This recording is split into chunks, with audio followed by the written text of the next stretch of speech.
Mama scanner.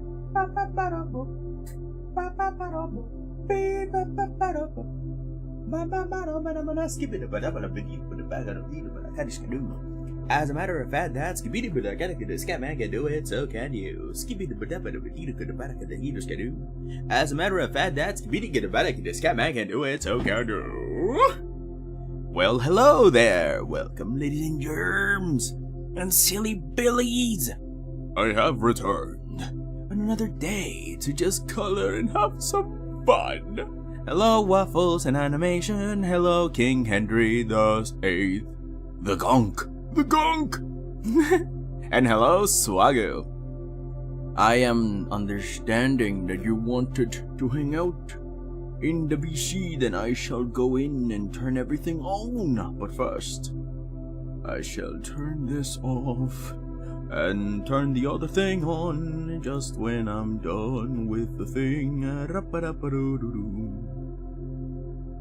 Turning this off and turning that off and turning all the other things on.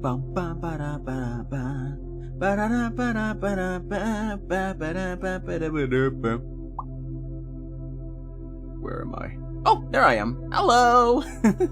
I was wondering, where am I? What happened?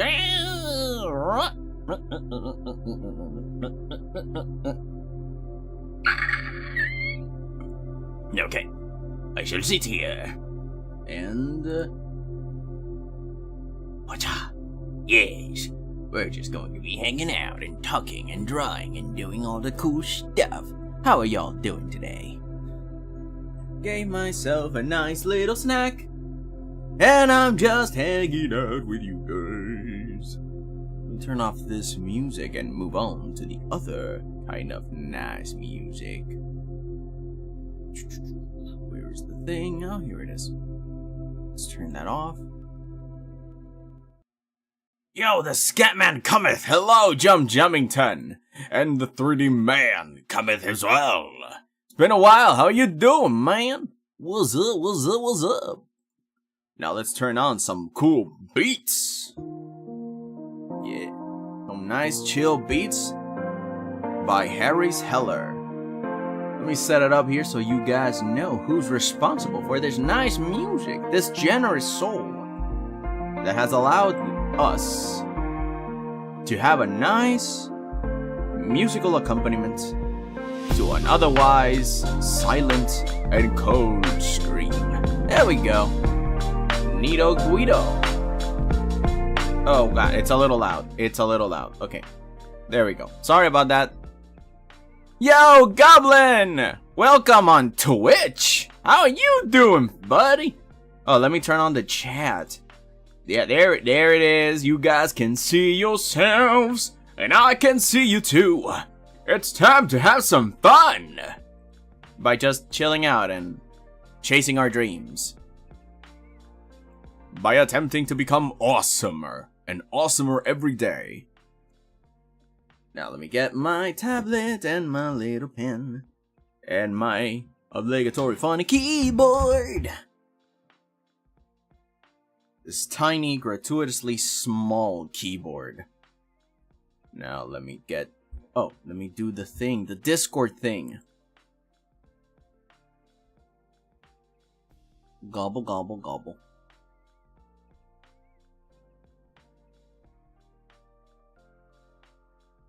So, oh, wait. She does not speak Russian. Aw, man. Sorry, somebody was,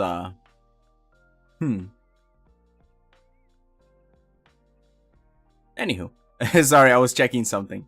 Finally, upload a new video. Hi, hello, and welcome. I did see the notification that you got something done. That's awesome. That's awesome, man. Oh, we got a newcomer. Nice. All right, let me do the thing.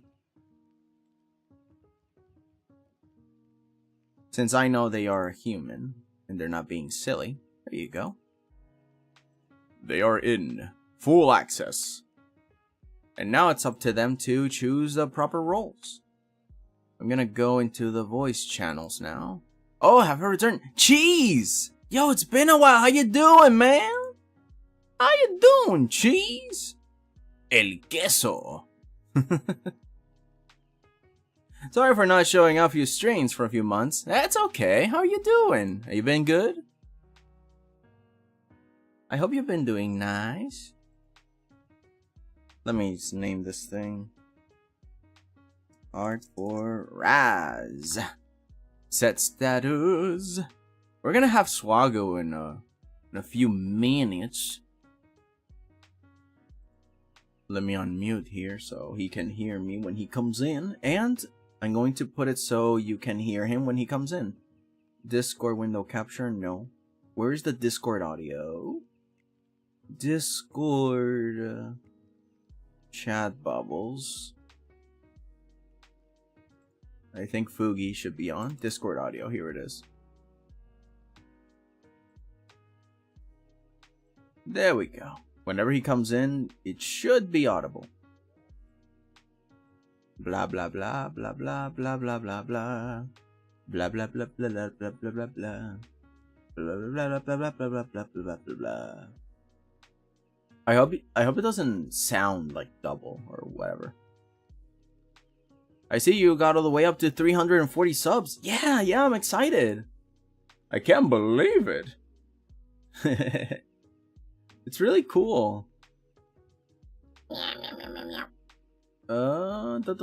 Testing. Where is the Discord audio?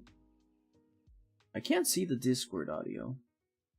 Is it because it doesn't detect me? Oh, here it is. I guess it just doesn't detect my voice. It's cool. Okay. I remember when you hit 200. Yeah, it's been a while. Yippee! I hope I can keep growing then. My financial future depends on it. Just kidding. I mean, a little. Anywho, let's begin. Oh, by the way, Goblin, you can tell your friend that I gave them full access. That's mostly for bots and stuff. But since I know you guys have been talking, then yeah, they're not a bot. I can tell. Okay, so Raz really likes Okami. Like, she really likes Okami. So I wanted to draw the little wolf from the game. I started by making a simple sketch like this. Let me not have it deleted. Okay, here we go. So here it is, the little sketch that I did as a base for what we're going to do. I think the leg should be a little different here, but yeah, that's pretty much. I started out with this S curve, sorry. This S curve being like the motion and the dynamicism that I wanted, this flowy motion. The anatomy is kind of secondary when you want to make something very energetic. So yeah, it doesn't really matter. So I'm just going to, when it comes to the back leg though, I'm going to have them be kind of similar, because in other references, the legs should usually be planted down, and then it's like the top side of the chest like buffing up. And yo, Frog Beans, hello, how you doing? And Lum, welcome you two. I'm so happy to see you guys. How you doing? How's your afternoon? That looks so cool. Thank you. Now when it comes to the legs, although I think this should either be bigger or different, so let's redo the whole leg situation here. In this case, since it's looking forward, I'm going to make like a sample where this is basically practicing forms, what we were talking about last writing stream. So we got like these suggested shapes.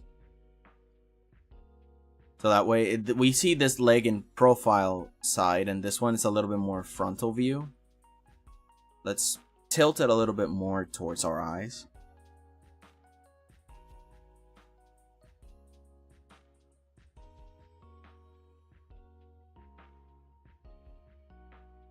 So this is where the knee would be. a little bit of muscle there, and the back of the leg. And so you see it's kind of like this when we analyzed. Like you have this thigh, and then you have like the connection for the inverted knee. So it's like an S, pretty much. So, but in this case, it's not like that. But we're seeing it from the front, so it looks like this. You know, it's tilting this in a different degree, so it looks like that.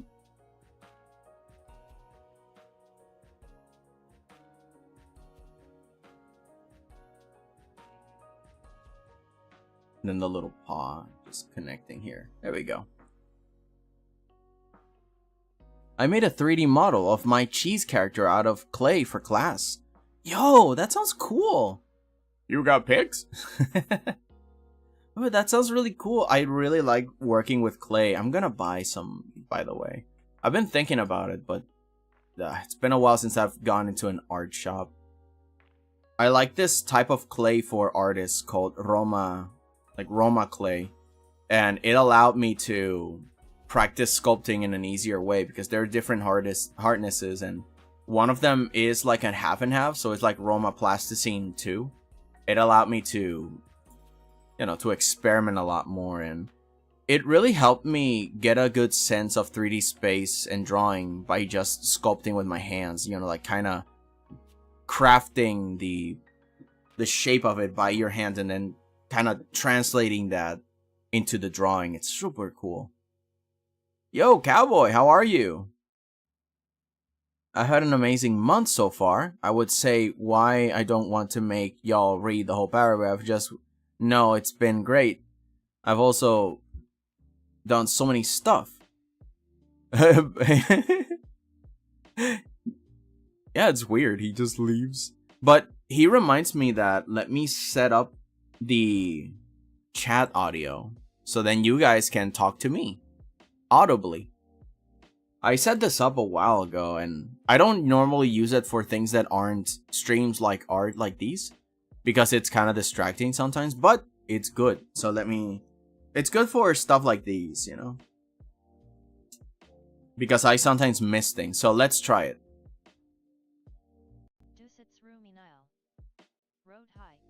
There you go. If you want to speak to me, just write !speak and say hi. AKA Doocy no longer wants to read, lol. It actually, Paprika Cheers gave me the idea because it allows me to draw and be focused on my art, but at the same time, I don't neglect your chats because sometimes a lot of chats pass and I'm like 30 messages deep and I might read like 10. I accidentally might miss one, and then you guys have to say, hey, please read the message that I left that is like a bajillion years ago. It's like, oh my god, I'm so sorry, you know? And I don't want that to happen. Of course, the one who can't read gave you the idea, loving tease. Don't tell her that. But I mean, you aight. I've had an amazing month so far. I would say why, but I don't want to make y'all read the whole paragraph. Just know that I've been great, and I've done so much I'm really proud of. My bad, I had to type it again because I didn't finish typing. It's okay. I get it. But I'm so excited. Yeah, I'm glad to hear that you've been doing fine and that you've been doing some cool stuff. That's all we can hope for, right? Yeah, because usually I miss people and it's like, man, I hope they're doing alright. And they had so many cool projects. Like, yeah, it's really cool to hear that you're doing good. And that things are moving up and up. And even if things are challenging, to hear that you're improving on your skills and not letting disappointment like push you down, like, yeah, it's pretty good. It's nice. It's always nice to hear.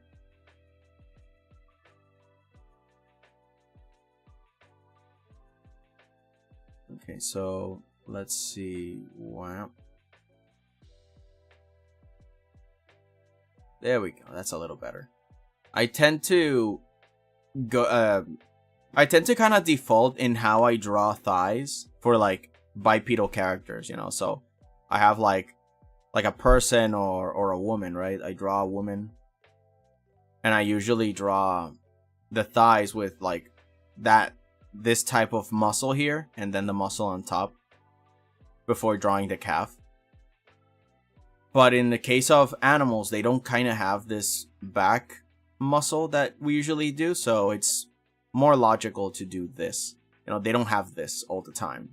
I mean, horses do a little bit, but it's different. Like, the structure is a little different, so that's what was confusing me. It's like, this looks weird, why? It's like, yeah, it's not a human thigh. Like this one. Check disc after stream. I don't want to name on stream. Is architecture. Oh, check Discord after stream architecture. Oh. I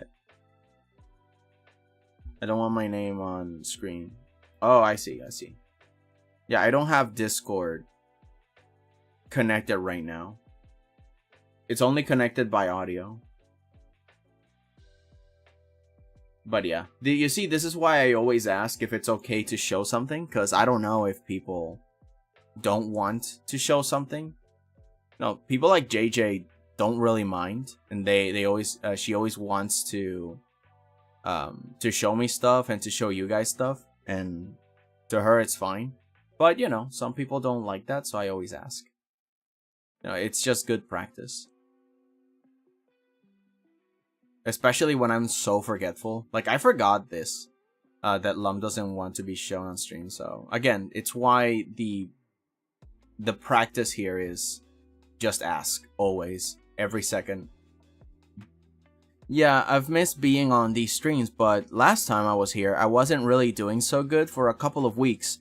So I just took a break from the internet and my channel just to just kind of recharge. That's good. A lot of people might not advise this, especially when you're running a channel, but it's kind of like, well, nowadays the internet is so focused on numbers and stuff that people forget, no, we're human and we need a lot of self-care and a lot of TLC, you know? So it is exactly what you needed, so I'm very happy that you genuinely took the time to, you know, to heal and to help yourself. Like it's necessary, especially recently with any sort of events in life that might happen. Like it's really good. I'm happy to hear that. My break ended. Have a good stream. Drink water. The rest at risk on time. And bye, guys. Okay, Goblin. Have a good one. I hope the job doesn't destroy you. We want to hear from you again. Oh my god. Jobs. Ruthless.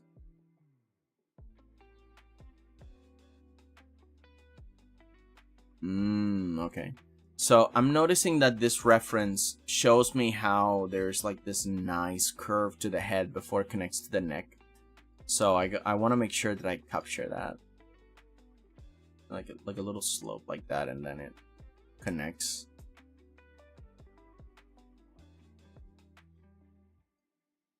And then it connects to like the chest. Very regal box here. Yo, Yoshi15, how are you? You've been saying architecture is your bane, even if your Quetzal drawings say otherwise. So I found someone who actually made me interested in architecture is fun. Real and fictional functions. Ah, yeah. Yeah, again, any reference, I would like to see it. Because, seriously. And maybe I'm sure, maybe you might think I'm doing a good job and all, but it's taking me so long. And I honestly think an actual artist that loves this sort of thing would be a lot faster. So it's why I still insist that it is my bane. It's taken me much longer than usual. Actually, let me show you the progress. I'm very excited and happy with all the advances that I've done. I want to show you. Oh, I'm excited. I'm doing good. I'm replaying Mario and Luigi Brothership. Ooh, I remember the Superstar Saga ones, you know, and the what was it? All Star was it? I forgot the one with Cacleta. I don't think I played that one, but I did play Partners in Time. That one is so good. Oh, by the way, I have an omelet, so I'm gonna be munching on it for a little bit while this thing loads.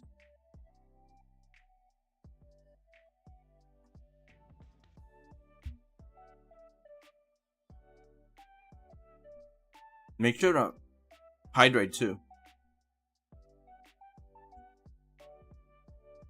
Okay. So, last time we didn't have a few of these details. I did this roof. Oh, and I made new brushes. I love the Mario and Luigi games, right? All the RPG ones are so cool. I grew up on Bowser's Inside Story. Really? Oh, I haven't played that one. I've heard it's really good. It characterizes him very well, apparently. I did some extra details on this building.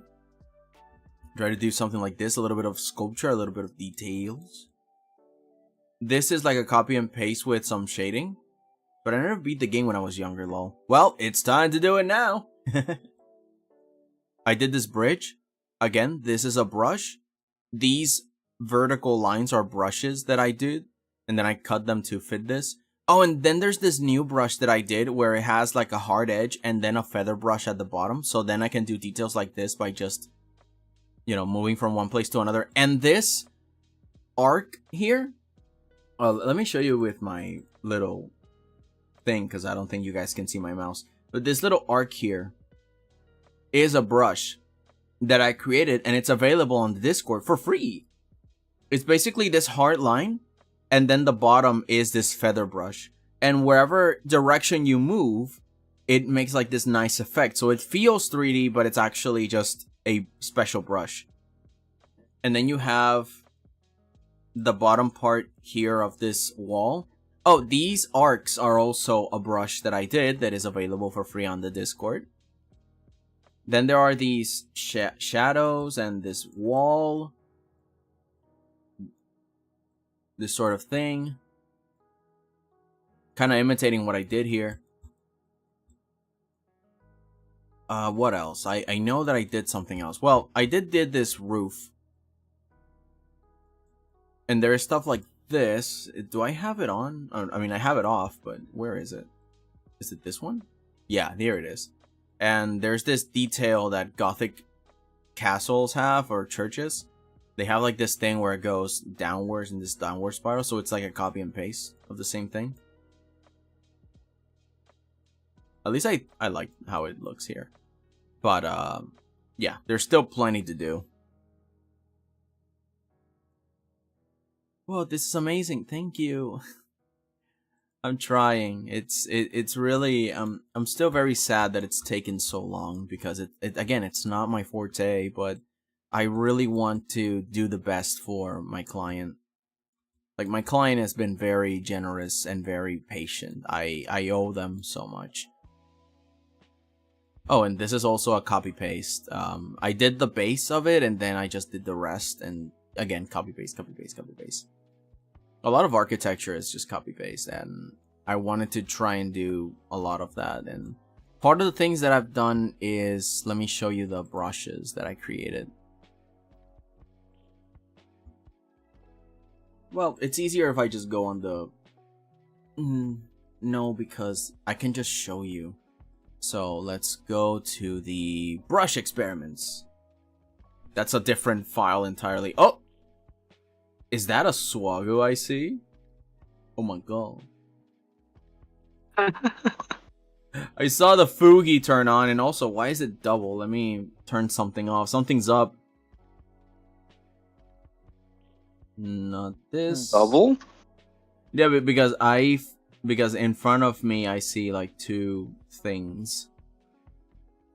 Like two U's. There's two clowns in my screen and one is clipping the other. He's eating him! Double the clown. Double the clown. Oh, here it is. It's double Fugi. And where's the main Fugi? Should be up here. Do I sound good? You sound good. A little loud on the... Hang on, let me turn it off. Lower. Okay, speak. I am speaking, yes. Yeah. Is he audible? Do you guys hear him? Do you guys hear the silly clown? Or is it in my head? If it's in my head, I'm sorry, I'm scared. I will say, on my side, you sound like potato. Potato. It's just that Discord's audio sucks. It must be also like No, the... but it's almost like Discord is using the microphone on like your camera or something. Oh, okay. Then let's change that. It might not be picking up that I'm using like my freaking Yeti X.59 Ultra Mega. Oh, there it is. HD webcam input device. No. I see. I recognize webcam quality audio. All right, testing audio test. I've had that issue far too many times. All right, testing audio test. Oh yeah, you sound way better. Whoa, way awesomer. Whoa. But I'm sure that it's still like the background is still audible and all that garbage, right? Not as much as before. Not as much as before? Oh, okay. If it's a problem, let me know so that I can jump into the settings and see if there's like something that I can do to block it, because Discord stinks! Nah, you sound perfect right now. Better fate. What I will say is that if I make noise, it's because I'm moving the cable. Right now, I'm in my room. No, your audio sounds excellent, so do not worry. It's all good. I have this weird setup because back in the day I bought a headset where the microphone and the part of the headphones, so like the audio, were split. So it came with an adapter that converted the microphone and the headphones into one plug for a computer. Oh no. Yeah, because my old laptop, or no, not my laptop, my netbook only had one audio plug. Oh. Well, this stinks. It didn't have, it didn't have a specific one for a microphone and a specific one for headphones. So I had to combine them. So practically every time you move it, it's just... You move the cable. Yeah, and so right now, what is awesome is that I'm able to do that, but with my phone right now. Ah, it's great. Oh, that's sweet then. Oh, hello, Radeon. I need iron blocks. I'm out of bricks. I don't want to be surrounded by lava. Well, do you have an elytra, sir? Oh god. So I was showing off some of the brushes that I was doing for my commission. One of them actually is this like... I was just wondering if you fell asleep or not. Oh yeah, this one. This one's like a towel one. I literally just took I just took a picture of a towel and that's it. Making brushes is a lot easier than I thought. It really is easy to make brushes. It's way too easy. It's like the same. It's the same with patterns. They're very easy to make. Oh yeah. Double slit border. I am using this for architecture because architecture sucks for me. So I just thought, hey, it's because I'm nice and cold here, bro. It's hot today. Is it hot? It's still hot. On your side? Yeah, it's hot here. Sorry, I was talking to my brother. Your brother. So I did this one. I think I have to optimize it because my god, it's a little slow. But at least it has a nice render border. It always leaves these things on at the front and back, but these are like vectors. So control click the edge and then delete it, and it's just gone. The same thing here with the opposite side. It's all for the same. Oh, that is awesome. There's this one. I really like this one. Lets me cheat a lot. Then I just control click. It's kind of fun. Control click the line. That is really fun. Yeah, you get to cheat. You don't have to draw everything now. And oh, this one's my favorite so far. I took some time and do a little TLC with this one, but geez Louise, man. Look at that. Like, it's so simple. And if you want to warp it around, just rasterize the layer and then you can warp everything. Oh, there's the column pillar.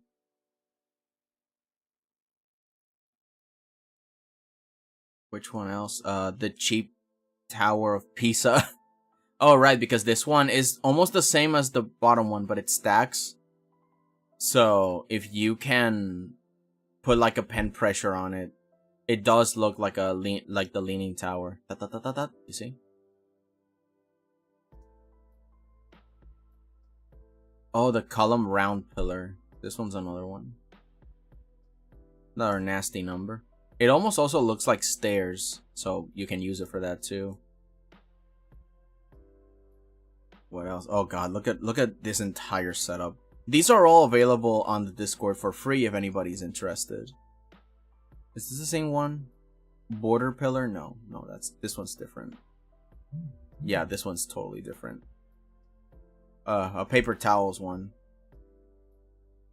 For like rougher textures. The other thing that I'm having a lot of fun right now is that I'm physically holding my microphone with my hand. Oh, so it feels like I'm in an interview with you. An interview, karaoke. You're going to yes. You're going to drop some sick beats. The Ultimate Clown album. Oh my god, you're making me think of like what kind of song could I make with a auto-tuned clown sound effects. Yeah. Oh, this is the one. This is the brush that I was telling you guys about. So it has a hard edge and it has a soft edge. So it allows me to do all sorts of funny, wacky effects. Oh yeah, this is one of my favorites. And it's smooth too. Oh, the 3D line. This one's really fun to do. So black and white, and then I just grab it and go wow wow. It's pretty much just remember watching this. I remember watching a YouTuber, or not a YouTuber, an artist that's really good, and all he uses is a brush with a gradient that has a hard edge, and then it just goes into transparent. Yeah. And that's all he uses for his artworks. I did see that in one tutorial that a guy was doing, like an artist, and he was like, this is the kind of brush that I use, and I'm like, huh, it's not hard to make, hang on, and then I did this one. Basically, that one that I just did was an inspiration from that artist that I was looking for. The other one on that I YouTube. saw was the anti-AI brush pack. Oh, the anti-AI brush pack. I heard something like that. It's pretty much like a spreader gun for like your signature and stuff. Which again, I made it already. It's somewhere in my brush packs. It's not. I didn't put it on Discord because it's mine. But it's not hard to do. It's so crazy. Oh, the watchtower. No, pattern. but what I found took really funny. I took the concept of the blur brush and hard edge and I did it for like a same difference. Anyway, sorry, go on. And what I found really funny about the anti-AI brush pack is that it literally one of the brushes is quite literally a AI logo with a cross on it, and then the other thing is it's literally peepees as the brush, and then the other thing is I can't remember what it was. Oh, I think it's literally just text. I can't remember, but it was like a complete brush pack that you could literally make professional artwork with. If you really wanted to, and it had like a lot of settings to where you could like randomize the color as you paint. Oh yeah. Oh, that's one of the settings that has here. I found it. You can actually do that. It's really easy. There's also the color variance one, which is nice. Mm-hmm. Okay, hang on. Let's see. Oh, by the way, so you don't think I left the stream? I'm just not talking because I'm writing notes and storyboards for animations. Yeah, don't worry, Frog Beans. Remember, these streams are exactly for you to just hang out and do your own work on the side. I'm the weirdest streamer that enjoys when people are not watching because they're working on something. So don't worry, that's exactly what I want. So you guys can join me in and do some work too. The Tower Worm. Yeah, the Tower Worm. Hey Deuces, this question may be a bit interrupting. What traits can make a likable character? Think about what you like and what other people like and draw those, what would you say, virtues out? Squeeze good virtues, but at the same time put in like a lot of faults. Not necessarily like trivial mistakes, just put in vices that people might be fighting with, but put them in a light where it's like, you know, not demonizing, but at the same time not flattering. Like, oh, you know, I'm patting you on the back. It's like, oh, it's okay when it's like a serious bad trait. Like, give the character their comeuppance, but at the same time bring in redeemable qualities of them. Like, maybe they are a jerk, but maybe you can accentuate that they are redeemable and they have good qualities at the end of the day, or good intent, and they can get better. So, you know, balance it out. It really just depends on what you're writing. Maybe you're writing an irredeemable character, so that can work too. Tragedy exists. Like, for example, there are characters, like, they are doing evil, but for the right reasons. Mm-hmm. Or a character that they think, or that they're doing the correct thing, but in the worst way possible. Exactly. That is, they're doing irredeemable actions, but at the same time, they're doing something for the greater good, or they're doing something that is absolutely the best thing possible, the best result. Yeah, and even then, I would be careful to make them do irredeemable things, because that's, you know, it's in the name. It's irredeemable. You gotta make sure that they are still somewhat redeemable by the end of the story. But yeah, that's pretty much the idea. Like, for example, let's just say it's a superhero and he was forced to kill. Well, here's a good example. It technically was for the betterment of the universe. Thanos, in his own way, his actions were irredeemable. He literally snapped half of the universe out of existence. Yet he was doing it for the greater good of perfect balance, where, well, half of the universe is gone, so that means there's more resources for the people who are left behind. And although, but his actions, you gotta be careful also that your story can reinforce that, because a lot of people can put in their own logic. It's like, why don't you just wish for double the resources? And it's like, you gotta put in something on your world that justifies the villain or even the hero to go to that extreme. So you gotta be careful too. Because the thing is, the reason why Thanos decided that was the best action, well, it's because double the resources means people will keep expanding. Yeah, So he would have to double the resources constantly, so it would keep expanding. If he deletes half, it would take half of the universe longer to get back to that level. And that's why he took that decision, according to his logic. Yeah, according to his logic. And at the same time, there is the whole thing that, you know, in the comics, he is meant to be the Mad Titan. And if a character is desperate enough, they will not see logic. So you can have all the logic in the world. You can't reason with a crazy person or someone who's drunk. Like, if you meet someone that's drunk, do not try to debate with them. They will forget. The same thing with somebody that is irredeemably crazy. So you don't have to focus so much also on logistics. You can just focus on, are they reasonable? Are they desperate? Have they tried everything, or did they find a solution and they're like, no, wait, it can work, please, just let me. And that just brings a whole gaggle of problems. So it's all that conflict, that desperation, whether or not it makes sense of, no, I have the answer and I am the solution, I am the cure, and everybody else is like, no, wait, God, wait a second. So yeah, it really depends. Also, if the character's traumatized or something. The point is, you need the difference between villains and heroes. Also, is that idea of, yeah, I am thinking about solutions, but one of them is more willing to do extreme solutions quicker and not change, and the other one is probably more willing to listen out to other options. Maybe. Because there's also a good example for what you're talking about is Omni-Man.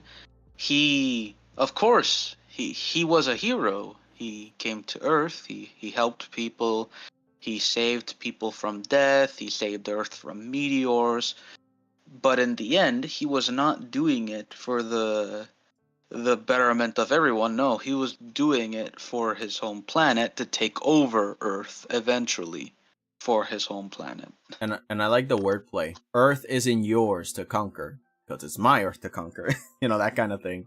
That was pretty good writing. Yeah. But yeah, that's pretty much it. If you're making actually likable characters, make sure that their goals kind of align with what people usually like to do, or and base also the vices on real life problems, like, but also bring real solutions. You know, don't flatter them too much. Don't wallow too much on romanticizing pain and suffering. But at the same time, it's like, yeah, there's what people usually feel, and these are the real solutions. Or not, just do a tragic story where the hero loses. Those work too. It depends on what you're doing. But yeah, just go ahead. It's a big subject, so I suggest you go look for videos on YouTube. That's usually what I do. That's how 𝐒𝐭𝐫𝐞𝐚𝐦 and I started to discuss this, because we see a bunch of video essays on YouTube about it. There are very good think pieces on Thanos. There's good think pieces on villains and heroes. Like, it's so good. You gotta go check out all sorts of movie script essay discussions too. Like, go crazy. Go into filmmaking stuff. It'll translate into anything you do that has to do with writing, even if it's just a comic. Oh, I'm not gonna make a movie. Well, it's a script is a script. It doesn't matter. But the medium changes, though. Yeah. And then the other thing is, like, when you're developing a character, there's always the one question of, what would your character do if he was in a room and there was a lot of people in it, and like, how would they react to people looking at them? Mm-hmm. Whether it be from another world or their own world, because, you know, maybe I don't know who Thanos is and I just see a big purple man. I'm like, yo, dude, sick cosplay. But if I see like the Green Reaper, everybody in this world's culture knows who they are. It's like, oh no, am I dead? You know, like, there's a big difference when identifying characters. So I don't know. Make sure that the lore checks out. Universal constant signifiers and all that. Anywho, let's see. That looks crazy. I know, right? Those pen look so nice. They're making me like satisfying angry in a good way. Yeah, don't worry, Frog Beans. They are either available on the Discord or you can just make them yourself. There's plenty of YouTube tutorials on how to make brushes on Clip Studio, and you can do your own crazy brushes and sell them too. I don't know. I just don't feel like selling mine. Maybe one or two, but not all of them. It's like, eh. It's super subjective. Or you can be lazy like me and just purchase the Jazz's arty brush pack. I mean, sure. It's just that in my personal philosophy, it's like, be good with the default brushes and make brushes fitting to your needs, and your needs might just be your own style development and stuff. So it's kind of like, yeah, it's subjective. And why use brushes from another artist when, like, I mean, I don't know. You can do it. It's just that I'm here like, well, I might as I'd rather just do it myself, because my style is different from Jaza, and I got different needs, I got different weaknesses, and, you know, like I said before with the whole architecture thing, I suck at it, so I need brushes that I make that I'm like, it fits my style, and it helps me develop architecture. And that's what most of the brushes that I've been making aim to do. And they're not, again, it trains me to see things differently, because now I can make my own brushes on any scenario, and it's so much fun.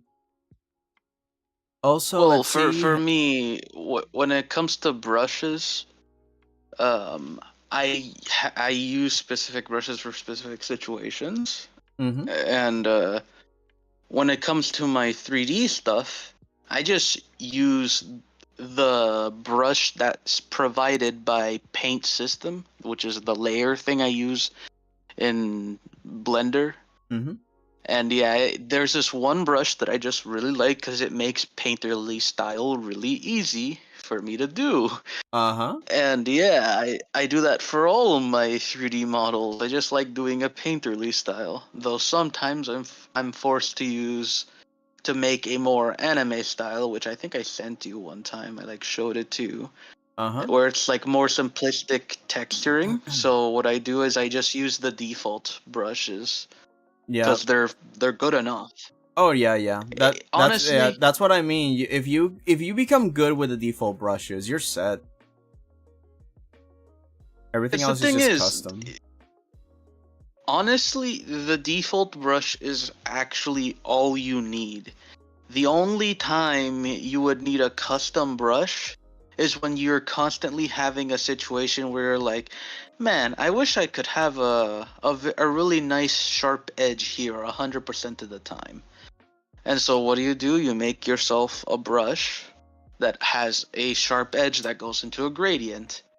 And so Mm-hmm. 100% of the time, you're always going to use that for like adding sharp cut off shadows, or you want to use it for shading or eyeshadows or stuff like that. And you can do that for those like cases where you want to have that.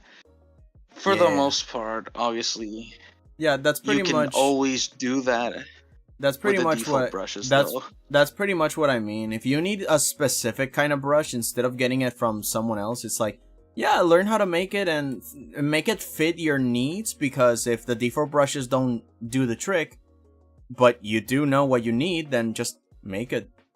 Because that way it will fit your art style. If you make your own brushes fit for your need, it's like, yeah, why not? And every single different brush changes the art style dramatically sometimes. Like, if I'm trying to use for this Okami drawing, like this sort of brush, and not the overly clean one like this one. At least for the sketch, because if you notice, Okami is a very painterly art style, like kind of inking. I could use the smooth one, but I can use it later. I don't know, it just fits the mood to start this way. Kind of like a papyrus on charcoal kind of thing. It fits the mood, and then I can move on from there. But yeah, every brush changes how we perceive the art and the mood of it. It's really nice. So yeah, you just gotta know And then yourself.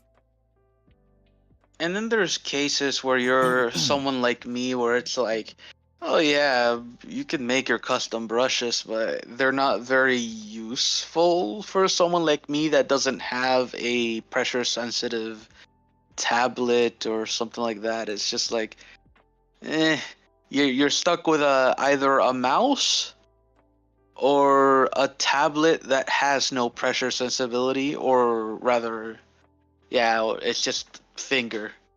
Or you get one of the what I have, which is like a pen that acts like a finger Although I that I would use on say my for phone. but for cases like that, I would recommend that then the brushes are more pattern stuff, like the ones that I have that is just placing arcs, pre-made arcs that I made. It's like, yeah, just plap plap plap plap plap plap, plap, and that's it. It's more patterns than having a genuine brush with a very cool style or something.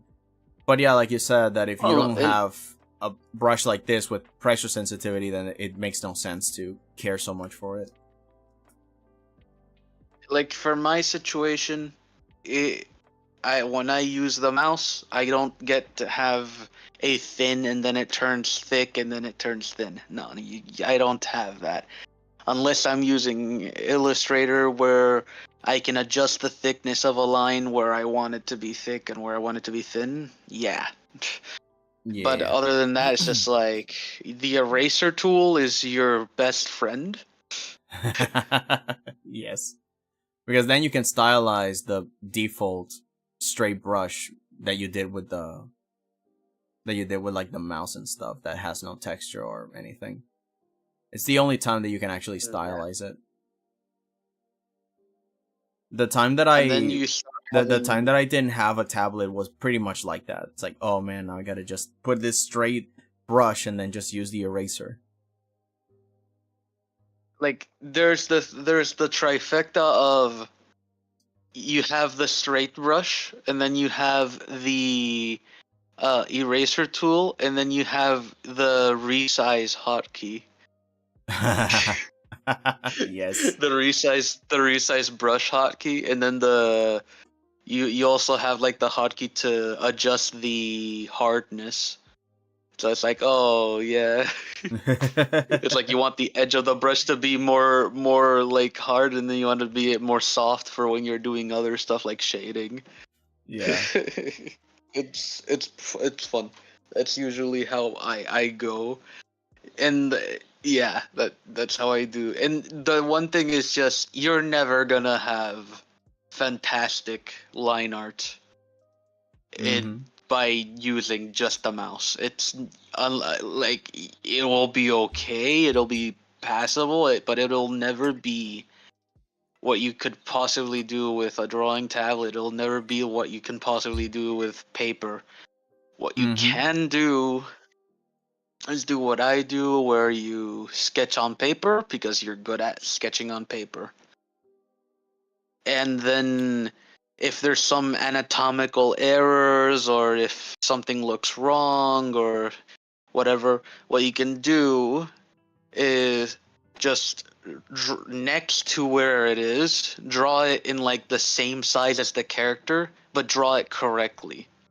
It's like, okay, so this is how I would want it to actually look, how it would look correctly without any anatomical errors.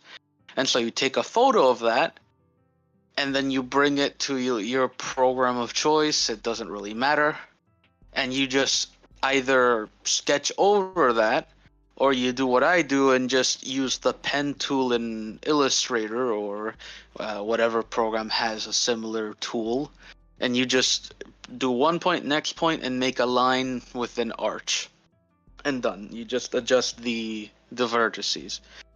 And so, yeah, you make line art line by line, and eventually you get something that looks good. And so that's how I do my line art, personally. Yeah, it depends on it depends also on the software, because I've done line art here on Clip Studio, but then I've done it on software that it's more graphic design stuff, like in Affinity, which is pretty much an Illustrator clone. And jeez Louise, and it's like, no, I gotta do it by hand, and I gotta do it with a pen tool, which is great, but it's not the same. It's not the same vibe, nor texture, because again, I have pen pressure. So yeah, it's definitely not the same. Thankfully, Affinity has this one tool that I can retroactively add thickness to the points, to the limit points, to the end and starting of a line, which is pretty good. But yeah, it's not the same as a quick that I can do with my pen. Also, hello Blues. Sorry I didn't get your message before. Yeah, we were entertained. Just survived cancer. No regret seeing these goobers, yap. Oh, hello, Blues. I'm so happy to hear from you and that you're healthy and good. Welcome, welcome. I hope you have fun here. I'm happy to see you. Also, I also like purely comically evil characters like the one from Last Wish. Oh, yeah. That was kind of like, people thought that was very refreshing when we got Thanos for a long time, and a lot of villains were trying to recreate that relatable villain kind of thing, which is good. There were times where the cartoonishly villain character was kind of tropey. It's like, yeah, there's nobody talks like that. Businessmen are evil, but they usually hide it. So no one's going to be like, yeah, I'm evil. Why you mad? Why you ask? But yeah, at that point, Thanos was like taking over as the staple for villains. It's like, yeah, they all gotta be relatable or redeemable or make sense at some point. It's like, no, sometimes they just like to do bad stuff. They're jerks. So that's when Jack Horner came in and is like, oh yeah, I'm doing my thing. But it's kind of funny though that even though they were making fun of the whole tropes and putting on a purely evil character that enjoys and revels in it, they also put Death. Death is a villain, quote unquote, that is kind of like a force of nature, and he makes sense. He has logic to him with emotions that we can relate to. It's like, yeah, this little dumb creep that thinks he's bigger than death in life. Yeah, of course I'm gonna go over there and beat him up. If this is the pattern for years, yeah, I'm just gonna take his soul now. Why wait? So I still feel that they didn't completely move away from the logical villain. Even though Death isn't a villain, he's just a guy that works his 9-to-5 job and is just tired of this Kevin. It's like, yeah, alright buddy, sure, let's just give you your comeuppance. Thanks, I think I already got it, but I was not sure. I really want to make a kind of a comfort character. I think I got it. Okay, good, glad we could help. This can definitely help. Yeah. Also, hello Kruka, how's Crookin'? Welcome in, man. Happy to see ya. What's up? Aw, that art is super awesome. Yeah, thank you. I'm trying. This is from my friend Raz. She really likes 𝐒𝐭𝐫𝐞𝐚𝐦, so trying to make something for her. She needs it for her room. On stream. To be fair, when it came to Death and Puss in Boots, he's not the villain. He's just a force of nature that you can't stop, and that it happens eventually. I think the right word is just antagonistic force. He's not evil, but he opposes the villain in a significant way, but not in the same way that Jack does. Or at least not with the same motivation, because Jack is just evil, and Death is just so tired of this jerk. This little twerp trying to be bigger than life. Is like, alright, I'm gonna humble you, because this is your last life. I can see the writing on the wall. You're not gonna change. I'm just gonna play with my food. But he did change, thankfully. But yeah. That's kind of like the quote unquote antagonistic force that still makes sense and it's explained with logic. Kind of like Thanos. Oh yeah, my motivation makes sense and this is what I gotta do. It's my mission. Kind of similar, not exactly the same, but you know. I will never get over with the ¿Por qué se me antojó jugar con mi comida? Us Spanish speakers really appreciate those lines. Like, ¿por qué diablos voy a jugar con mi comida?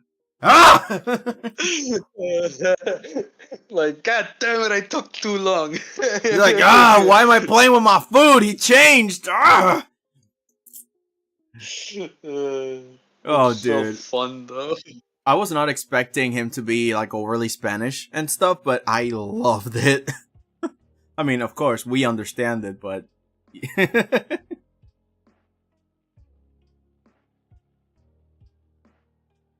water.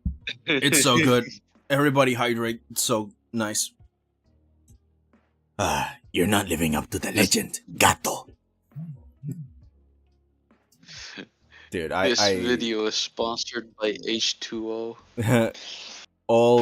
Everything is sponsored by H2O, don't you know? It paid for my mortgage. It made me survive the incident. Water good. Water life. What am I gonna do with the flames, man? Oh, they could just be in the background. I guess. I do like doing the jokes of like sponsors for just normal, regular life activities. Like, today's video is sponsored by air. Do you like breathing? Yes. Do your lungs feel filled with that wonderful gaseous atmospheric air? Well, do I have great news for you? Air. It is everywhere. It can actually kill you if it's in too many quantities. Oh no. Dude, that yes. That is a trope I can stand behind on any video. Hey kids! Have you ever heard of legs? They make you walk places. And if you touches this component called grass, you, get this, get an extra life. Go get one. It's like that. It was like in the live stream. It's like, hey guys, today's video is sponsored by hands. Do you have hands on the daily? Do you use them? Have you heard of this concept called grabbing things? Well, hands can do it for you. And then like in the like sections of what it's like, if you get hands today, you can get an extra thumb, guaranteed. Oh, and then like disclaimers, like sometimes it applies that you get 6 fingers, but it's not guaranteed. Like it's not guaranteed you get 5. You might get 6 or less. Like 6 or less. Yeah, one of those that goes really fast, like the really quick disclaimers. Disclaimer. You're not guaranteed to have 5 fingers. As long as you can have 6 or less. Buy it now. Grass nice. I miss summer. Buy it now. Buy it now. Alright, I just posted a background I have been working on. I used more warmer colors, while the characters is more cool. Yet, I am scared that the background is too detailed. Maybe if I edit the colors after. What you could do? Keep the detailed background and make it like a big background so then you can zoom in and do close-ups. You know, you can reuse backgrounds. Every asset you do of backgrounds for like a story or comic or whatever, make sure that it's very big so that you can zoom in and make it like the 4 walls. So then you can zoom in on different parts. And if you needed to not take a lot of space and distract from the main character, make it blurry. Like, why not make it blurry, or just put in like a white background? At least for comics, it doesn't fully matter really. But yeah, it helps you save time. Make the backgrounds pre-made and cheat. I saw that from one of the artists that did this, and I'm like, yo, that's brilliant. I don't have to redo the background all the time. I mean, to be fair, if it were me, what I do is I make a base background, and then depending on the mood of what's happening in the comic, you just paint over or blur, or like you use a blur brush on specific parts of the artwork, or you just remove or just simplify some objects. So it's like, okay, I want this to be here, so you like zoom in. And you're like, it looks a little bit too complicated. So you'd like go through and simplify the things that don't need to have that much detail. Like a remote control. If it's like in the background, you don't need to visually show each individual button on a remote control with high fidelity detail on the numbers and letters and everything on it. It's like, no. You don't need to do that. You can just make it like just make the buttons with no detail, or you can even make it like even as a close-up, you don't need that much detail on a control remote or something. Yeah, it makes sense. You gotta pick your battles, essentially. And that's what I mean, that if you make the background, make it plain, and you can also put, like, separate assets, because maybe there was a fight, and the room is the same, but now it should be all damaged, depending on the type of battle there was. Maybe the character shoots lasers, and now the background has fire damage. Or maybe it's acidic, so there's some things that are melting. So you do the room empty, and then you edit it from there. Or give close-ups, or blur it, or change it, or You know, like Swagu said, it all depends on the situation, but at least you have a base, you know? So then you have to redraw it. That, or do what the video games do, the LOD style, where the closer to the camera an object is, the more detail it is. Mm-hmm. So you can have like the same elements, but with different fidelity designs. Like, oh, this is like very low quality, and this is like a very big, hyper realistic close up with all the warts and whatever. One fun thing you can do is what also happens in video games. What you can do is draw the same background, but in 3 different qualities. So what you can do is have one where it's like the lowest quality possible. So like really low quality, but still looks kind of like the object, still looks good. And then make one at like medium quality, where it's like, oh yeah, you can kind of see it a little bit more. You can pay more attention to it. So you make like a whole background of everything that you want to do. And then you make one where everything is hyper detailed. And yes, it's a lot more work, but trust me, later on what you can do is like, okay, I need to make this whole background. So you just grab pieces of what you need from each one. It's like, okay, this is going to be really in the back, so I'll just grab the low detail asset. Okay, I need to put this in like this this is somewhat in the center where you could kind of see a little bit more of it. All right, let me grab this asset. And it's basically the workflow of how video games are made, but it also applies to using pre-made assets for comics that you do on the daily. That's usually how manhwa artists do stuff. Though in the case of manhwa artists, all they do is just grab a realistic photo sometimes and just run a stylized filter on it and done. Exactly. I see that all the time on Webtoon, and it sometimes kills me because it looks good on some, but then on some it's so lazy with like repeatable wallpaper patterns, and I'm like, that looks bad. That looks so bad. But in others, it's like, oh, I don't notice because it's picturesque enough that it can pass by without me noticing. But sometimes it's just,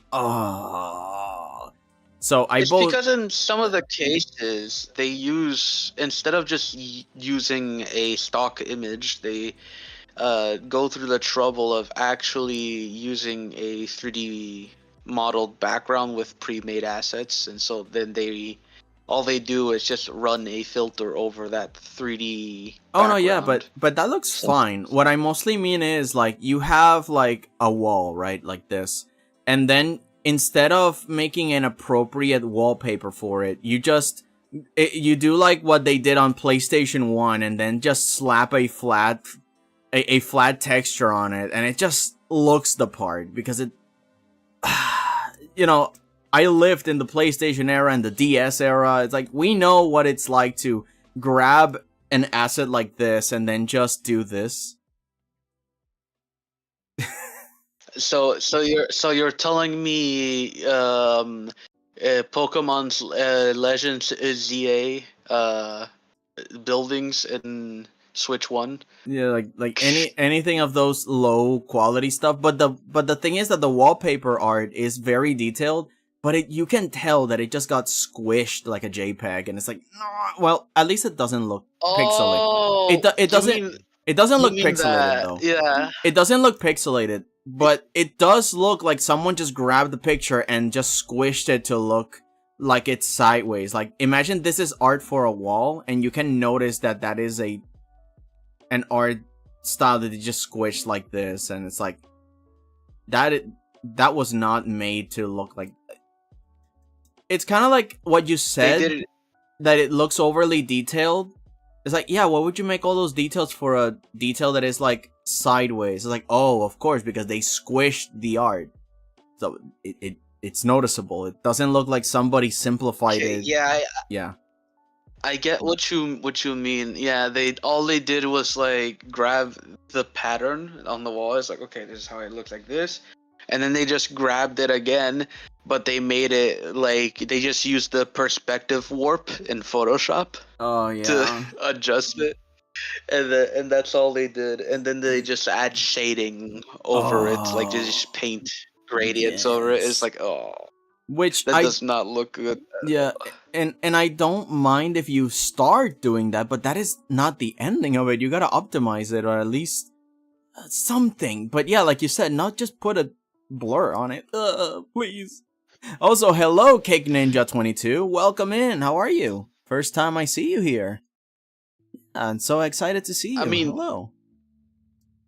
the most accurate thing I guess you could do in those situations, for easy workflow, I guess, would be using a stylize filter on a gradient. Yeah, that can work. And so the further away, or the closer to the edge of like the thing it is, the more stylized it is, I guess. I mean like going away from the camera, so like the smaller section. Yeah, something that is sort of procedural that lets you say like, oh, it's the same detail, but the farther away I am, the less rendered it is. Like, if there's a way to do that on 3D, that you can do that, like what they do, they grab a picture and then they put a filter on it, but then they can have an art piece that it's very high detail because it's maybe like a 3D model, like you have the background in 3D, but you can only, you see it simpler the farther away it is, and the filter kind of compromises for it, and it looks real nice. Yeah, that could be a good solution. Okay, let's see. Also, if you see Fiona and Cake, they have some super detailed and beautiful backgrounds, but characters still interesting. Why always battles? Why not signifying someone new entered with new decorations and objects, or just signifying person is doing mentally by making things messy or tidy? Oh yeah, that can work too. I was just doing an extreme example of, oh, if there's like a very sudden change, and what normally happens when that happens? Well, that somebody shoots lasers at the wall. I don't know. I've been watching a lot of DC movies recently, so the first thing that comes to mind is Superman, like, shooting a laser at people or something. I don't know.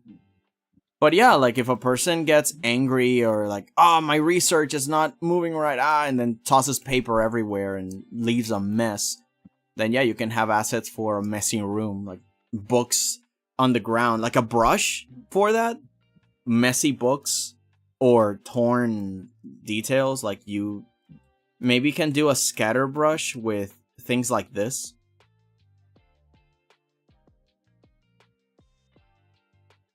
You see these different symbols for like something broken or shattered, and then you can have it scattered on like a cloth.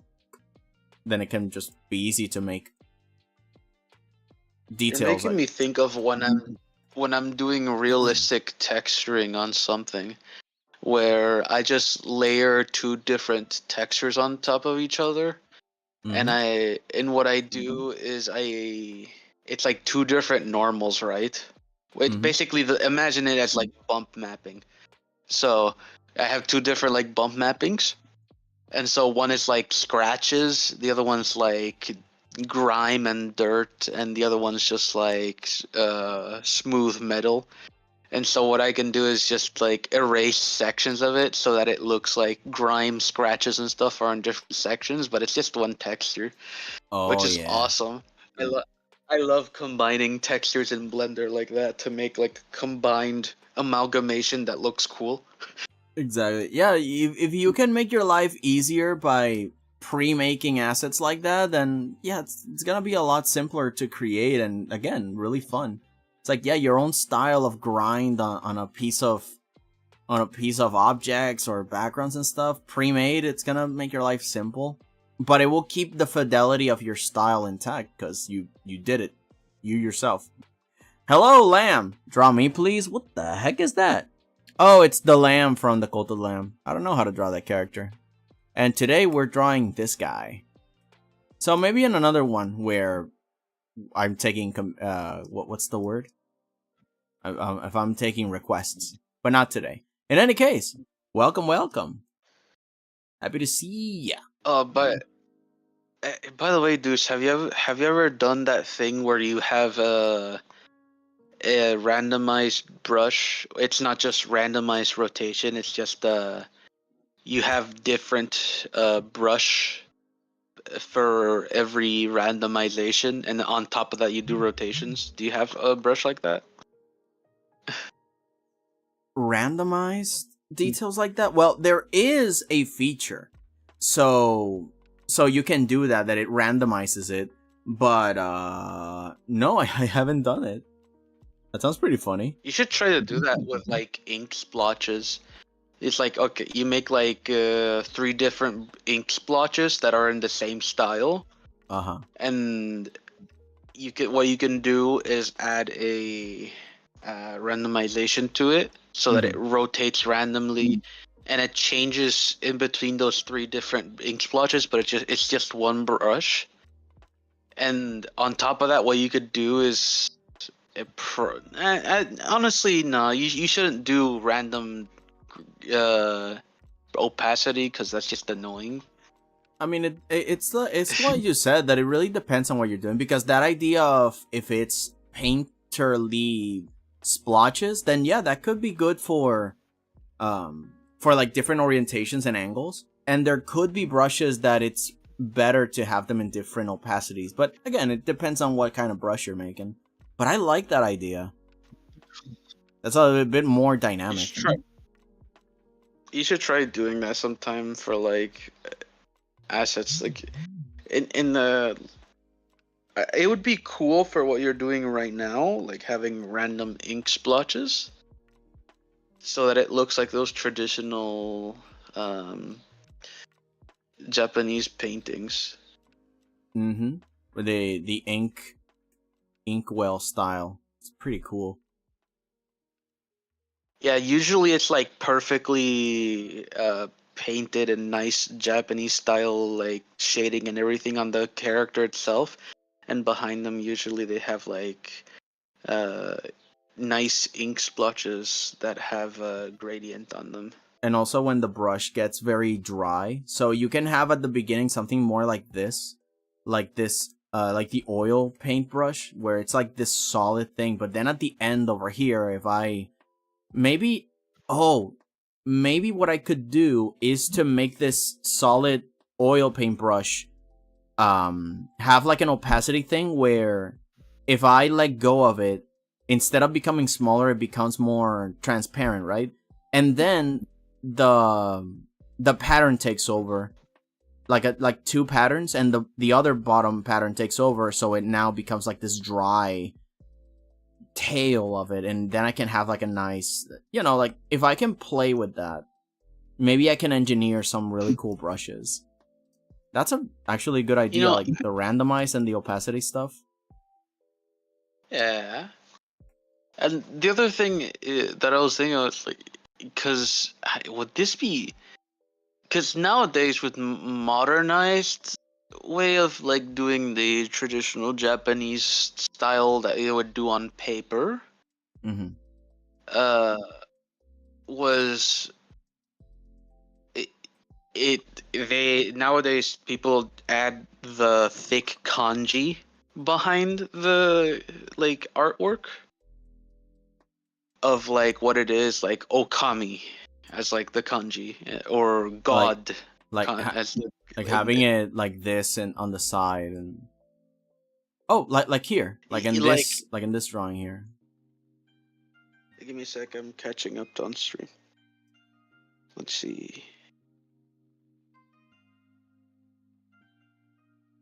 Also, hello, Lamb. And yeah, sorry, it's just that I'm having a collab, I'm talking to you guys, but I'm also talking to Swago here, so sorry if it takes a while for me to get to your chat. And like I said, today I'm not taking requests, maybe on other times, but please don't spam the chat. Hope you can enjoy your time with us. We're just chilling and drawing on our own projects. Do you do art yourself? Yeah. Kind of like that. Kind of like this.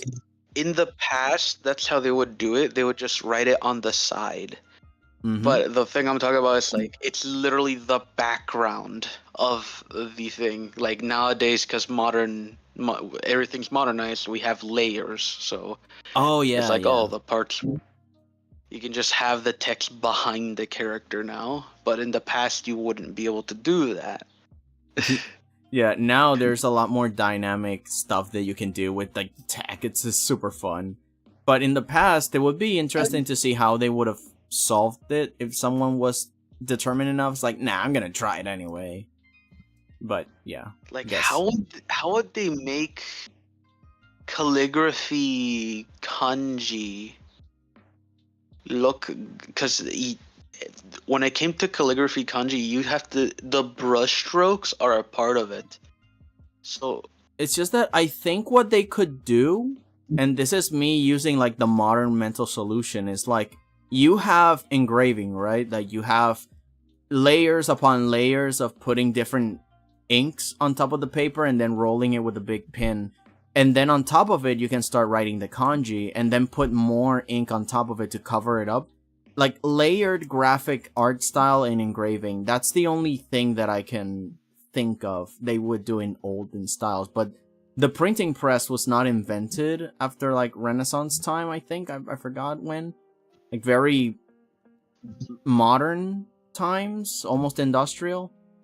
So I don't know like, if I w- China had any. if it was kind of like that, where it was in the past and the printing stuff, or like stamps were a thing technically. True. So True. what they could do, no, but that if they were doing a big painting on a temple door, or screen door, or on the back of like a altar, how would they have done it? Because again, the kanji has to look good painted manually with a paintbrush. Oh no, yeah, but So then on top, when it comes to the kanji, I assume that they still use people, but if you want to put like details on top of the kanji, then you would do it graphically with the layering technique. But the kanji itself, you would write it physically by hand. If you want that same,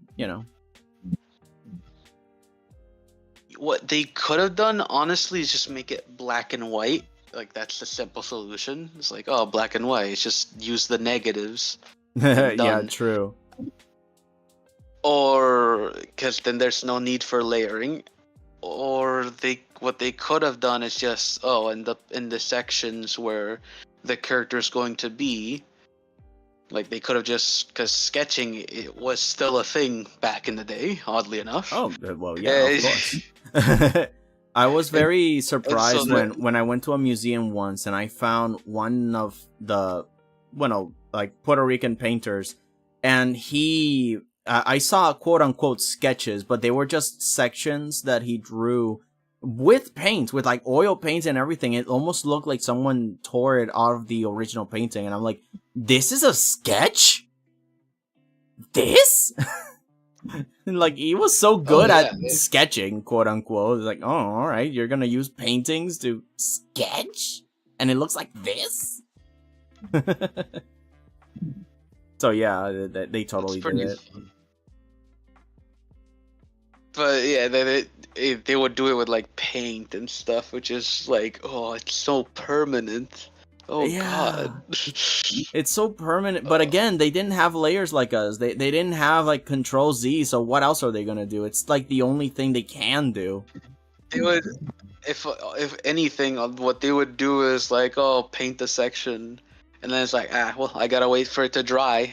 So you would like wait for a few minutes, drink some tea, or maybe just do another sketch while it dries up. Paint over it. Because it's like in the meantime. Yeah, paint on wood. They did have a lot of sketches and stuff. So definitely, while they waited for one to dry out, they would totally be making another. And it's amazing how they managed. I think I read somewhere, I don't know if it's true, that Plato said that he hated the invention of books, and he said that it was like the ending of reasoning or something, because it's kind of like us with AI or like with calculators. It's like, oh, now books hold the knowledge for you, and it's like, well, like I understand, but you know, that not to go too extreme. What happens when we die? We don't have the knowledge anymore. Wow, shocker, Plato, you're a genius. But I do understand where he's coming from. But the idea is that it reminds me of like the painters we were talking about. It's like, where did all that skill go? Where a sketch was just you with an actual brush and doing all these exercises, like genuinely. Now we are so afraid that, oh man, I don't want to mess up the sketchbook. I don't dare make a line on the very new shiny sketchbook. Oh My God, Deuce, one of these days, either you and me, we gotta do like an art piece, but we don't get to use the Control Z or the eraser tool. Let me see if this. Physically. Hang on. I gotta see if this thing works.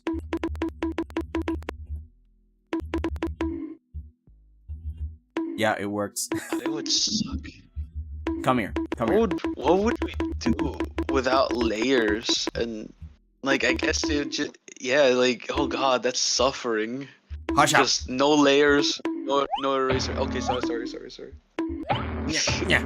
I'm gonna. Do you hear that? Do you hear what I'm saying? Oh no, I have the stream muted.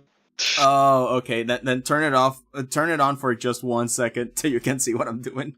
As you suggest, we don't use layers. Oh my God, I hear it now. I turned the audio on at the perfect time. Like, get out of here! What do you mean? Are you crazy? I mean, it would be a good exercise. Like, genuinely, it would be awesome. But at the same time, no! How much time is left? I mean, that's well, we're kind of just starting it. We're like 2 hours in, and I leave at 5, and it's 2:28, so it's gonna be a while. Anyways, I mean, you've been working on it, to be fair. It's not Yeah, like you've been distracted with me. No, yeah, exactly. It's just that Lamb was asking how much time is left, and it's like a lot. We're gonna be here a while. And people say, "Oh, it's so you put the whole thing for 30 minutes at the beginning. That's so long." But I'm like, "Yeah, but we're gonna be working for 30, and some people take like a lot of preparation to start doing a project." And I'm like, you know what? Just take 30 minutes to start, because I know it's not easy. It's not just for me. It's part of the program. People want to say, "Oh, he's not starting in 30 minutes." Like, no. I started. The 30 minutes is part of the program. Sit down, rest up, get ready. We're gonna be here for 4 hours and a half. We're gonna work today. But yeah, we're not done by a long shot. Do you like The Simpsons? If yes, what's your favorite Simpson? Yeah, it's been years since I've watched The Simpsons, man. I don't have a favorite character per se of The Simpsons itself. I think I'm more of a Futurama kind of guy. And speaking of which, I would say that I like the shenanigans Bender and Fry get into, because they're just beautiful idiots. I don't know. MS Paint has actually become really good. Can paint over and recreate I paint IRL in some extent. Dude, MS Paint has gone crazy. Remember, y'all, when my tablet broke and all I did was to challenge myself to not use layers? Well, no. Not the mouse. Because I did use layers. I did the MS Paint layers. But, yeah, I still used layers. I can't live without them, man. It's... Suave, your suggestion is going to kill me one day.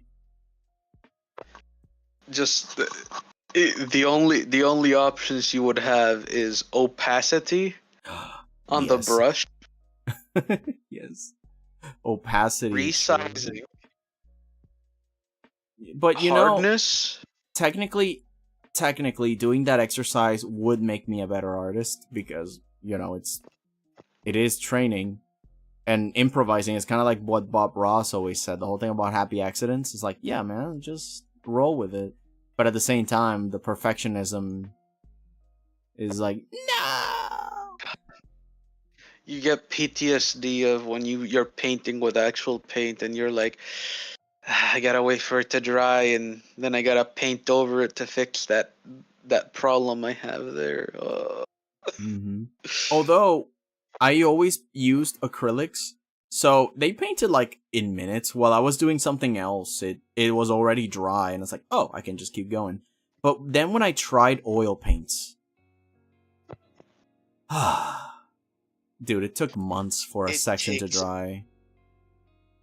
It takes so long to dry, but it ends up looking so nice, and it mixes so well.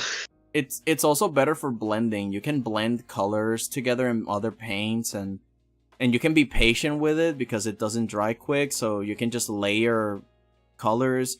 But with acrylic, I kept forgetting that wasn't the case, so the last time I was doing like the rock painting with acrylic paints, I'm like, oh man, I miss oils because I could do a lot more details with just a little bit of paint. Now I gotta re-put more paint on the brush and then maybe get the right stroke that I want, or have to remake a whole detail that I could have done with oil in a single strike.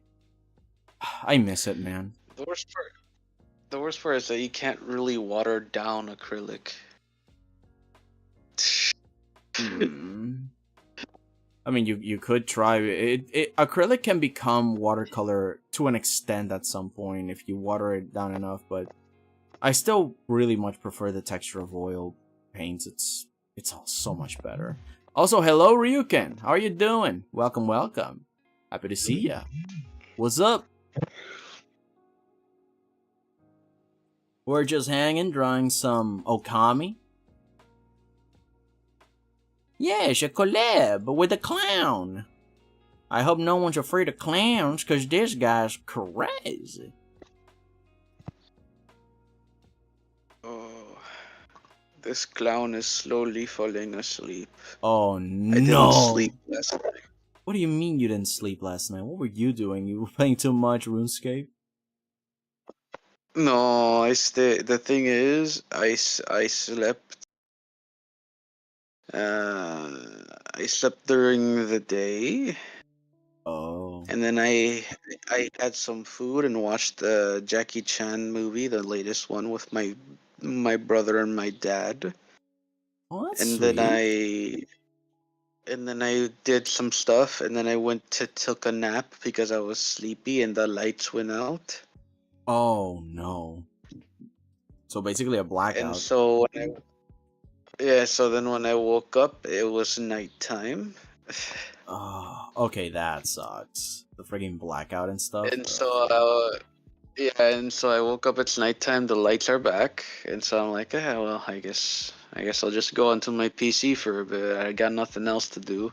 I worked on the little small commission that Pedals had for me, because I did one half of it and that was done, and so I worked on the other half. Mm-hmm. And just sent them that, and it was done. So that's pretty much, you just stayed all night because what else are we going to do? You already went to sleep. It was just, yeah, and it's like, and then after that I had absolutely nothing else to do. Like before that, before I worked on that, I was watching him streaming, and so yeah, that's what happened. And yeah, I think it was the day after, or I don't remember. Oh, I think it was at some hour. I think, I don't know. Honestly, I'm lost on what day it is. So, oh god, you're lost in space. I'm lost in space and time. I don't know what's wrong with me. Today's Monday. Monday 10. Yeah, today is Monday. I know that. It's just it's me relative to what time this happened at and what day. I don't know. Oh my god. Also, hang on, let me see. Oh, there you are. So basically, You rage baited yourself. Wait, what? Sorry, it's just that the speaker is on.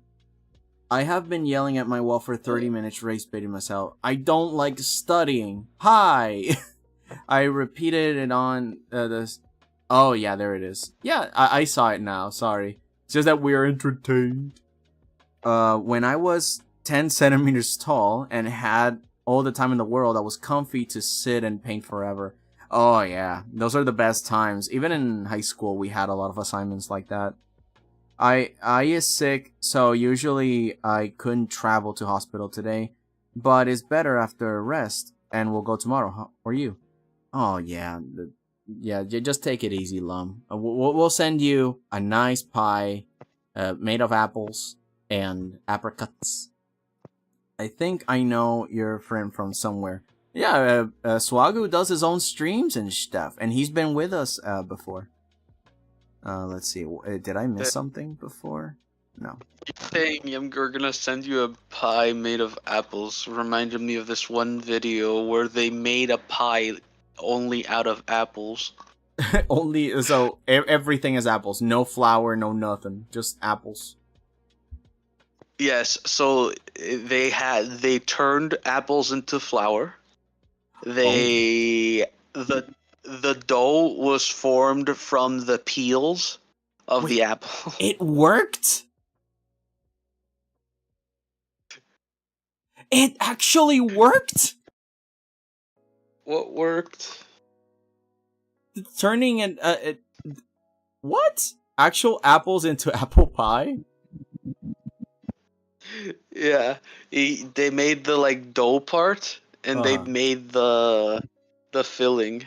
Everything was apples. And the stuff to cover it up to. That is actually it was silly. Insane. That was all. That looks awesome. That is such a silly video. I loved it. You will get an only apple pie. Only.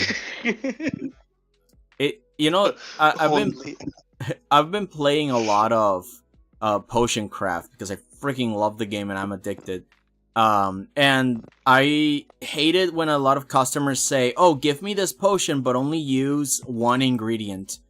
And in order to get to where you need to go to get the effect, you need sometimes multiple. And sometimes the effect is so far away that how am I gonna get there with only one wacky ingredient? And you gotta figure it out. So I think this is one of those requests. It's like, I want an apple pie, but only use a single ingredient. And it's like, okay, bet. You want an apple pie with only one ingredient? Alright, here it is. It's all apples. You remember the cereal Oops All Berries? Yeah. Have fun. Also, in case you're curious, how they made the sugar. Usually for apple pie, you add sugar to it. I think they extracted the sugar out of the apple. And then I think they dried it out to remove the water. Or no, they just condensed the sugar, basically. Because I know that apples have its own natural sugar, so but I didn't know that you could actually extract them and stuff that way. That's cool. I don't remember how they did it, how they made the apple pie more sweet, but I'm pretty sure the method that they did is they grabbed apple juice and just cooked it with a cap and just kept condensing it until it became a thick syrup. Huh. Fascinating. And so to make it more sweet. Freaking culinary science, man. It's insane. I met a chef that was telling me how there was a whole branch of cooking that is not just cooking. It's actual genuine laboratory chemistry where they make all sorts of dishes, but specifically they mess around with genuine chemistry to bring out the best flavors or the best cooking methods that goes just beyond a normal stove, you know, and they have lab equipment and everything, and it's like, Jesus Christ. So I can imagine somebody doing something like that. Like, I will never forget that one time my parents brought me ñamarrones, which is like a tuber, but mashed and with the same texture and flavor as shrimp. It was so good, but it was fully vegan. What kind of magic is this? Insane. Ugh, chefs, man. Why does Borgor taste like cow but not cow? When does where does cow go if cow not cow? But it's burger. Let's see. Play Cult of the Lamb? I'm not sure I like that game. I don't think I'll ever play it. I am pretty sure I got that video recommended. Perhaps I should watch it. Yeah, maybe. If it's fun enough, yeah, you can send it into the server too, so then everybody can watch. Cause God, that sounds awesome. Deuce, yesterday I was like the worst day of the week, and it was only Sunday. I woke up at 7:50 and the school starts at 8:30. Mind you, 20 to 30 minutes away by bus. I usually wake up at 6:30, so take that in. My dad drove me while my big bro, mom, and dog were all there too.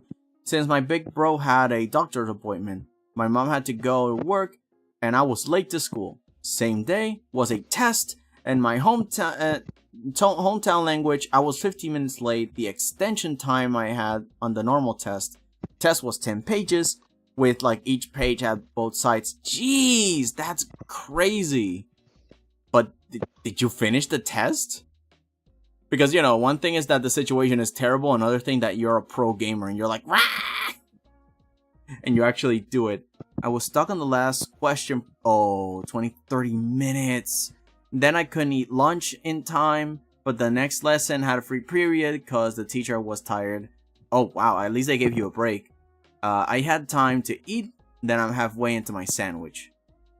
What is it? A moldy sandwich. I'm not even done. What? Jesus, JJ. That's insane. Moldy bread as a sandwich? Late for class? Tests?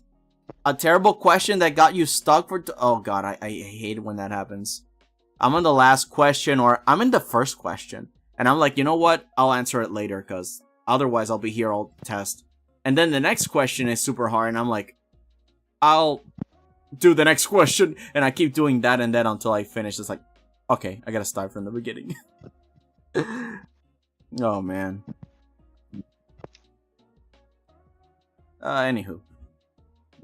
Oh, Deuce, did you see that video I sent you? Which one? The one with the funny stuff where it's like, if you're blind, then just see. Dude. Yeah. I the thing is that I encountered that one myself in the wild, and now you made me had the song stuck in my head again, because I was like, okay, that was fun, but we need to actually use our brains to think again. So let's. And then you send me, it's like, no, I gotta see it again because I like it. Ah. If you're blind, just say. What was the other one?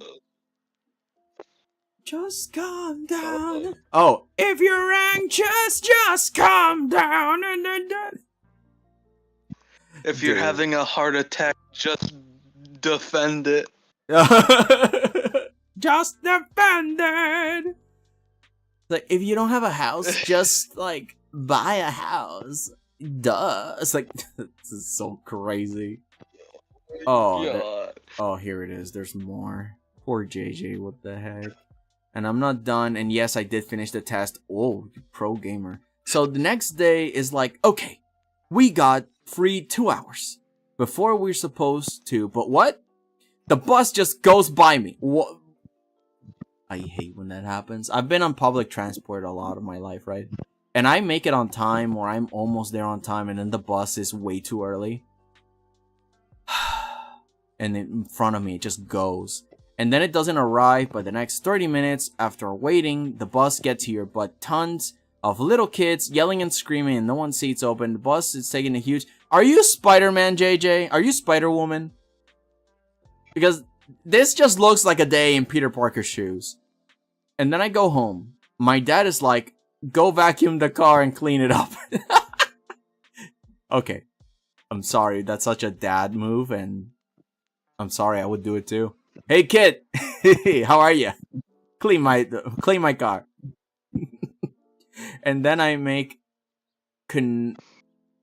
gnocchi. Gnocchi. Wait, no. Next day, next period, not the next day. Gnocchi. What is gnocchi? Is that like a... It's It's a type of pasta, she says. Oh. yeah, it's pasta. It's just little balls of pasta that you roll up. Oh, that's cute. Usually, if you don't have the utensil to like make them nice, you'd use a fork to mark them. That just reminds me of empanadillas. Do you guys have empanadillas in Chile? Which is, it's basically like dough. You roll it up and then you grab like a fork and you seal it that way. No. It's just to add marks to it. Imagine like little tiny dough balls. Make several of them by hand. Oh, okay. Like a tiny little ball. Mm-hmm. And then you grab that little ball and you put it on the fork and you roll it off of the fork so that it has like little grooves on it. Oh, okay, I see. That's different than what I was thinking. Yeah. Yeah, and then that's just it. That's all it is. It's just little balls of pasta dough. That sounds yummy. But the thing that by the way, back to the song thing. I'm sorry. Oh no. What I was thinking of was because I read the comments, and there was this one comment where it's like, if you had a bad day, then just wake up at night. You heard it here first, JJ. If you're having a bad day, just go at night. Yo, Raz, why you always stream when I'm at work? Well, Raz, who told you not to pick the superpowers to change time and space? That way, you could always make it on time. Ever thought of that? Why'd you choose to be a bat? Why not an omniscient, omnipresent god? Why didn't you pick that, huh? You silly Billy. Also, what do you think? I'm doing the Okami figurine. How dare you, me? Yeah, well, how dare you dare me? What do you think is gonna happen, huh? Oh, right, I forgot my books. Yeah, I have a test on Wednesday, which leaves me the day to... Oh, there's JJ. Read the rest of my... Yeah, there's... Yeah, don't worry. It's just that I can't ignore my co-host. I need to take breaks, man. Your whole day is like 10 episodes and 4 seasons. Let's see. The day before, it was helping my parents and brother take down my brother's bed, then build his new bed, get yelled at 100 times, then build my next closest mini closet, the extra clean in my room, and donate half of my reading book. Wait, donate half of your reading books? Why? What happened? And my precious collection of Play Mobile. I don't know, it's like Barbie and Lego combined. Oh, okay, I see. And done. Oh yeah, I have a test tomorrow. Jeez, this has not been your week, huh, Jay? Amaterasu, my beloved! I knew you would like it. Yeah! Look at that. I mean, I'm trying to imitate sort of the style. That I took a bunch of references. Hold on, my Twitch mobile is playing Chi-Chi behind your stream. Oh, I see. This is not my month, but it's okay. Yeah, we don't always got our months, but it gets better. Don't worry. Keep at it, JJ. You got this, buddy. I have a new closet in my room. Now it's clean. Oh. Don't worry. If it only has 50% chance of success, just do it twice. Oh god, yes, that one. Oh my god. Nah, you gotta. If you find gems like that, that belongs in the memes channel because, jeez, man, everybody's gotta know that insanity. Okay, we're good now. Good. Well, fine, Raz, if that is your real name, and you're not a clone. Actually, why not just clone yourself and be on my stream all the time? Why not just do that? Ever thought of that? Just go into STEM and clone yourself. Ignore the no cloning theorem, which is a actual legitimate real paper that someone wrote. Forget about that. Ignore it. The way you draw Amaterasu is like the perfect blend of Amaterasu and Shiranui. Yay! It's all thanks to the shenanigans of the clowns. The thing that I think of, because it's like whenever someone's like, it's like if you don't, I'm like the Senor Pell, like if you don't stop, I'm going to slap you. Wow, it's been a while, Senor Pelo. I am going to slap you. So I'm gonna start my Veiling arc because of that. Oh no, what have we done? JJ's gonna start her villain arc. No. Deuces, have you played Okami? I have not. You know this. You know this. We talked about this. But this is why I need to look for references, because I never played the game, and I didn't even know Amaterasu's name until I looked it up. Also, I had to dodge a lot of... well, not a lot, but a few... Like, Amaterasu's a wolf? Why are people drawing them weird? Found some funny figurines. I'm like, oh, god, no. I need you to play it. Hold up. I need to gift it on stream. Hold up. Oh, Jesus Christ. I'm gonna eat all of the clowns. No! Don't eat all of the clowns! He's mine. He's my brain. He belongs on my dish. I'm gonna make an apple pie just out of clowns. You'll see. Let's see. Why is it a cookie called a cookie? And bacon called bacon? When you cook bacon and bake cookies.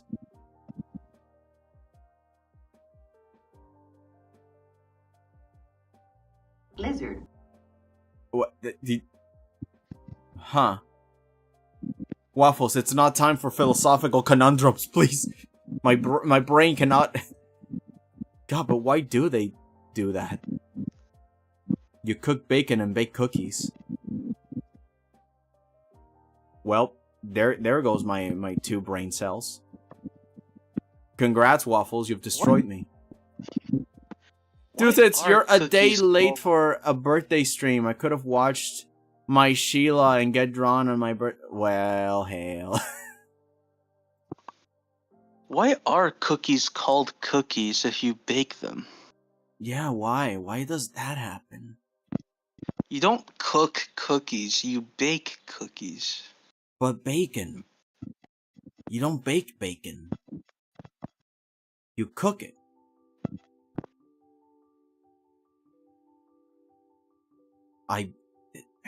Waffles.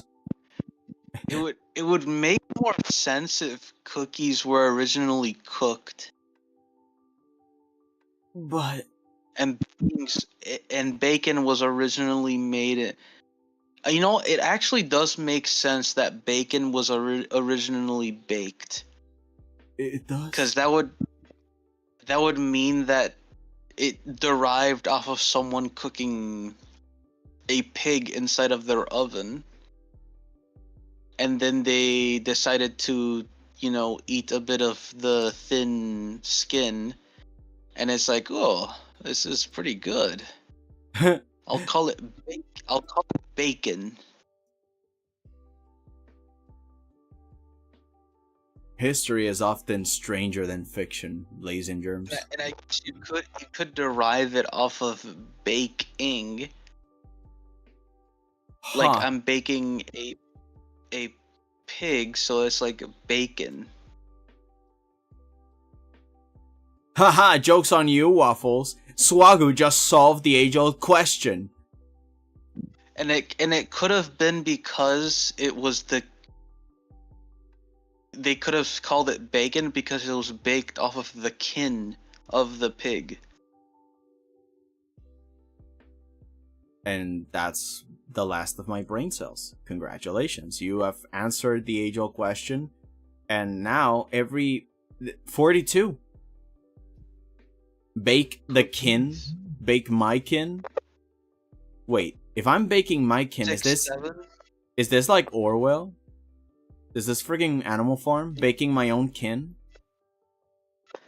Guys, don't worry. Everything goes back to 6, 7. God. I don't remember who got me with 6, 7 yesterday. I mean, the last stream. Last stream, someone got me with 6, 7. I forgot who. God. Amazing. Let's see. Homie thinks he's Einstein.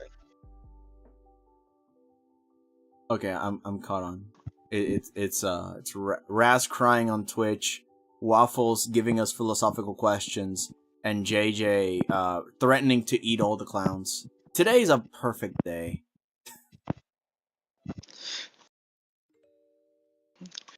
Today's a beautiful day. Yeah, it is a beautiful day. Not for clowns, The but sun, the sun is up. The birds are chirping. The flowers are blooming. on days like these. On days like this, clowns like me deserve to be eaten. deserve to be consumed for nutrients. For their gushers, innards, and crustables outside. Oh, look at that. Raz is putting some clown rats in chat. There you go. Do the dance. Do the Michael Batson little clown dance. There you go. Moonwalking Raz. The one and only. Okay. You know, the last thing I Let's expected was for you to pop in. It's the Gertie. Oh, the Gertie. What? Oh, the dance. What? I'm not a dancer. I'm sorry. I'm only human. Or am I dancer? And I'm on my way, waiting for the answer. Calling the Gertie the Gertie. The greedy. Oh, the greedy, the Gertie. The greedy, the Gertie.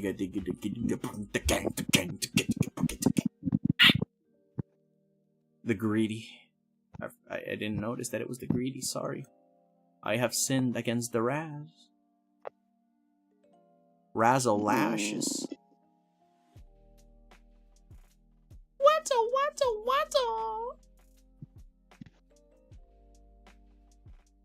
Let's find out what will win. Me falling asleep on stream or At least it's or not. you... At least it's not your stream this time. So you got the license to just fall asleep to the ASMR. That is my insanity and the boing of the buttons. Indeed. I mean, I've done it before. I've fallen asleep on stream. Like, I don't know if anybody has noticed, but sometimes I'm drawing and then I just fall silent and...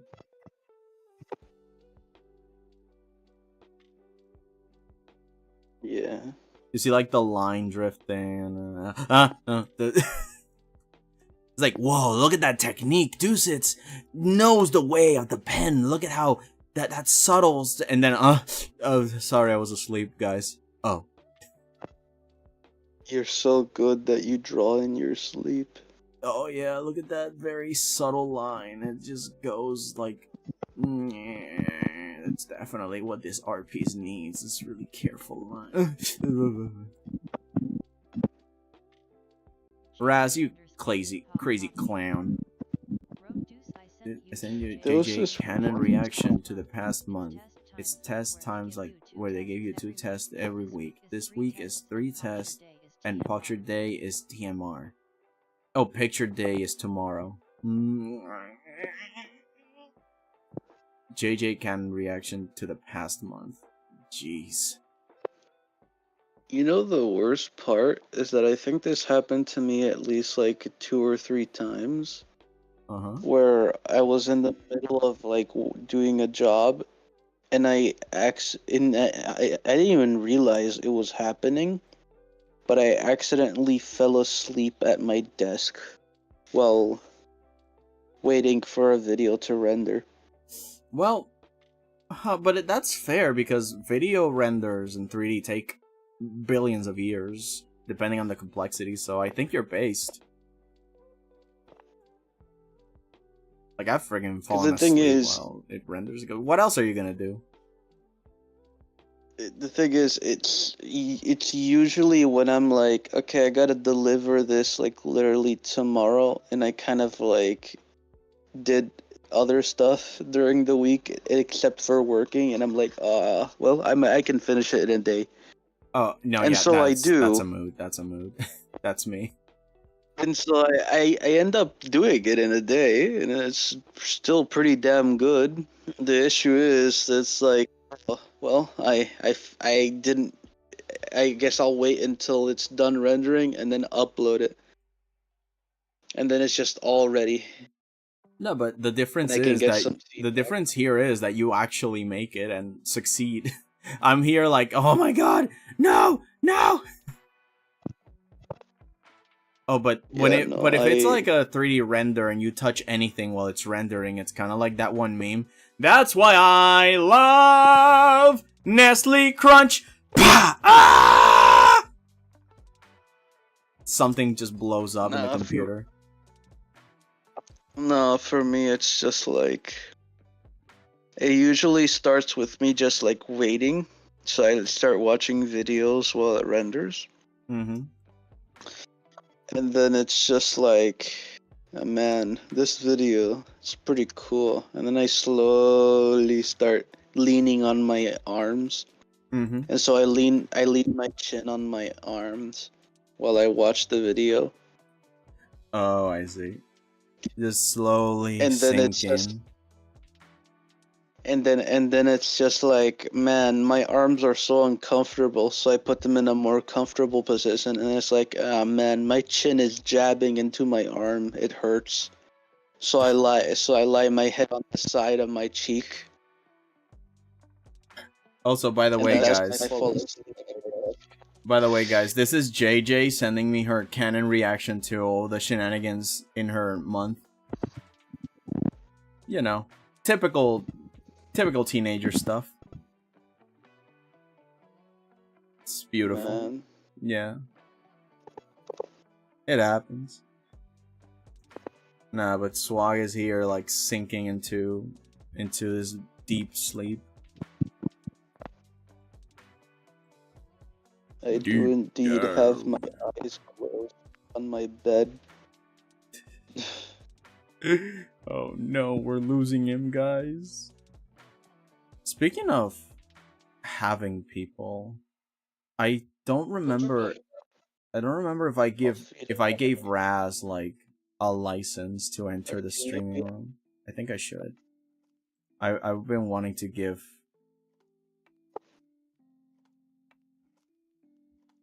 Yeah, because technically Raz is streamer. Does she have? No, I haven't given it to her. Let me give it to her.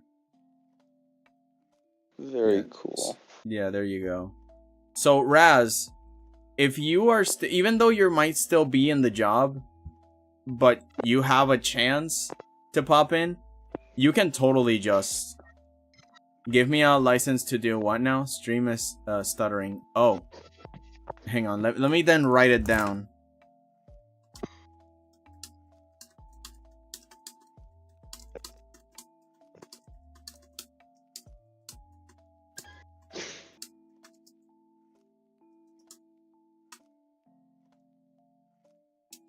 Oops, caps. Sorry.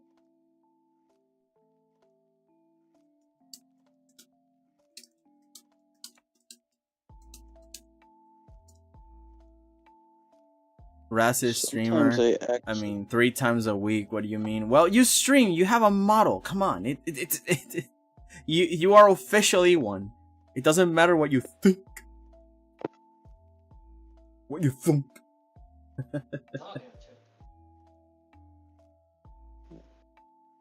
But yeah, you got a license to be here. Oh,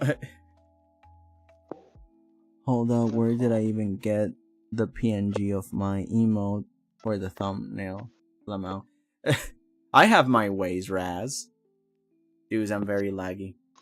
Okay, what is happening? Is this happen on YouTube? Anybody on YouTube? No, because this is happening on Twitch. I don't know if it's only me, but the stream is slow and it keeps stopping. Maybe there's like a bad connection specifically for Twitch. I don't know why though. This connection was fine a while ago.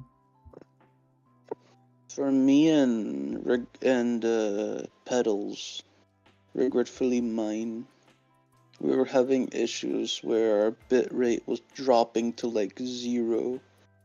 Oh my. It's not just you. His stream's stuttering.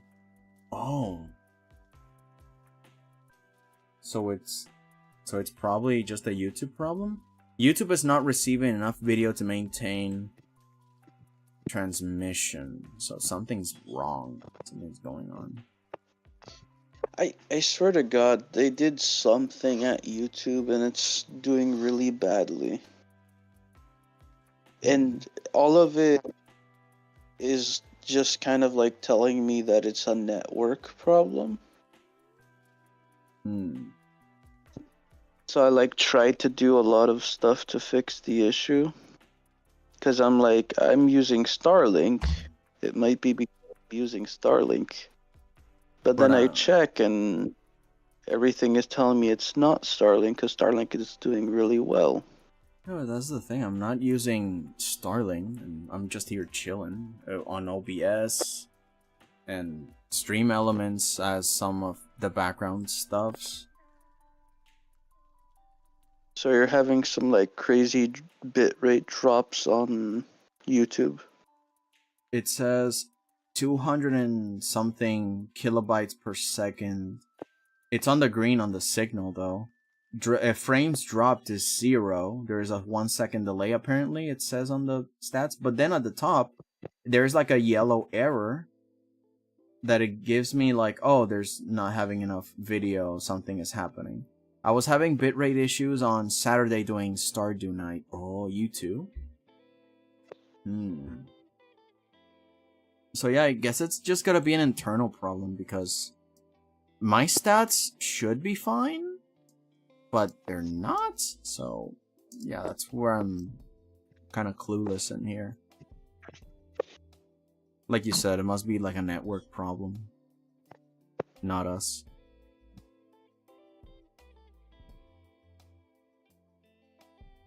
And then there's Twitch. Twitch seems to be just fine. On your end, Twitch is fine? Because most of the complaints were coming from Twitch. Like Raz and JJ are on Twitch. And they're both having like connection problems there. Or at least it must be because of my OBS that it says, oh, something's going on. Wait, you're streaming?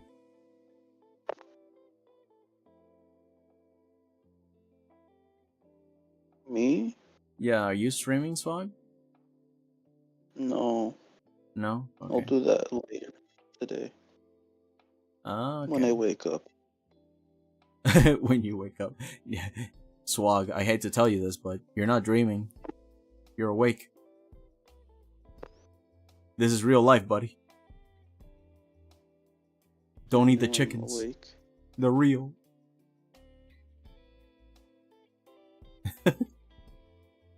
I do have my eyes closed. Oh no. I'm on my bed. Oh no, we're and losing. I'm looking up We're losing the clown, guys. Hello, everyone, and welcome to the late night show where clowns can sleep and rest until nothing else is left. Welcome and give yourselves to the dreamscape. This is the late night show. Oh, Twitch chat is saying reconnecting. Oh no. Welcome to the... Dudes, you keep cutting off, but my chat is up to date with the stream. Yeah, that's... Huh. They can always refresh to see if that fixes the issue. I don't think that can work because my OBS still is in the yellow. You know, so I think the problem is something to do with either the network or me. But again, my stats are fine. No frames are dropped. My signal is peak right now, or at least my stats say so. It just says that YouTube is not receiving enough, but what could be conflicting? Because the one time that things conflicted was when I connected two Wi-Fi things and it kind of canceled out the... Well, Bluetooth and Wi-Fi together don't mix. They kind of cancel each other out. So when I put my wireless headphones connecting with everything else, it just did not... Like, it destroyed my signal. But I'm not doing that right now. And my signal is at the highest it can be. For all intents and purposes, it should be fine. Encoding overloaded. Consider turning down video settings using faster encoding presets. Oh, I missed this message. How the heck do I do that?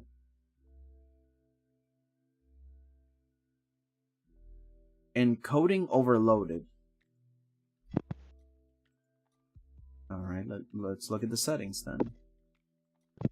Settings, stream, or is it output? Encoder settings. Constant bitrate.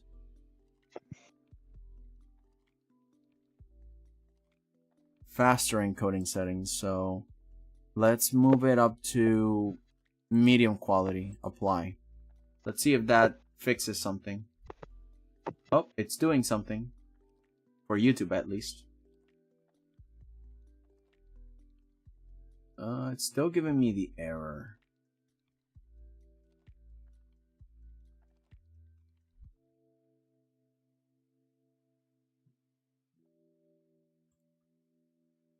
Let's put it up to fastest quality, which is the lowest quality.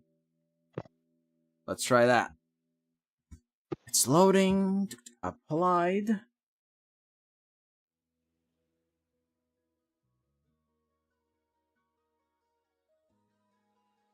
It's still giving me the thing.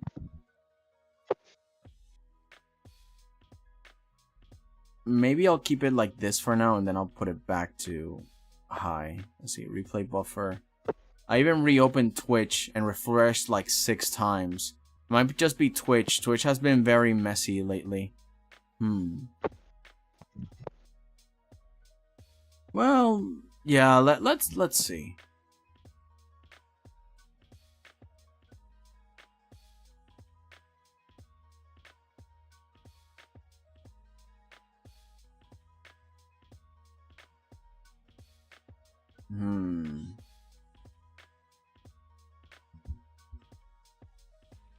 Let's see if that at least holds it in.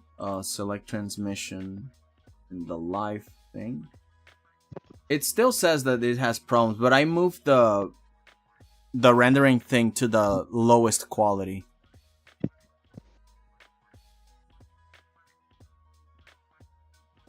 I moved it to the fastest encoding preset, yeah, which is what it was suggesting to me.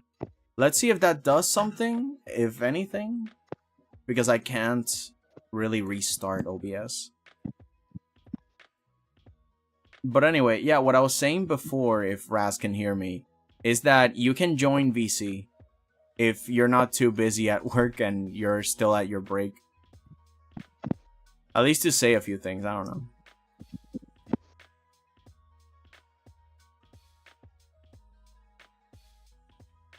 If anything, I created the streaming room specifically for people that I give the license to come in at any time on stream and interrupt.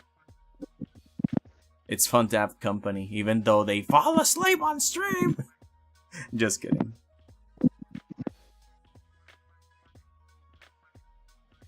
Do you imagine I bring Swag some warm milk and like a blanket. It's like, yeah, my co-host is asleep, so let's just be very quiet. Ah!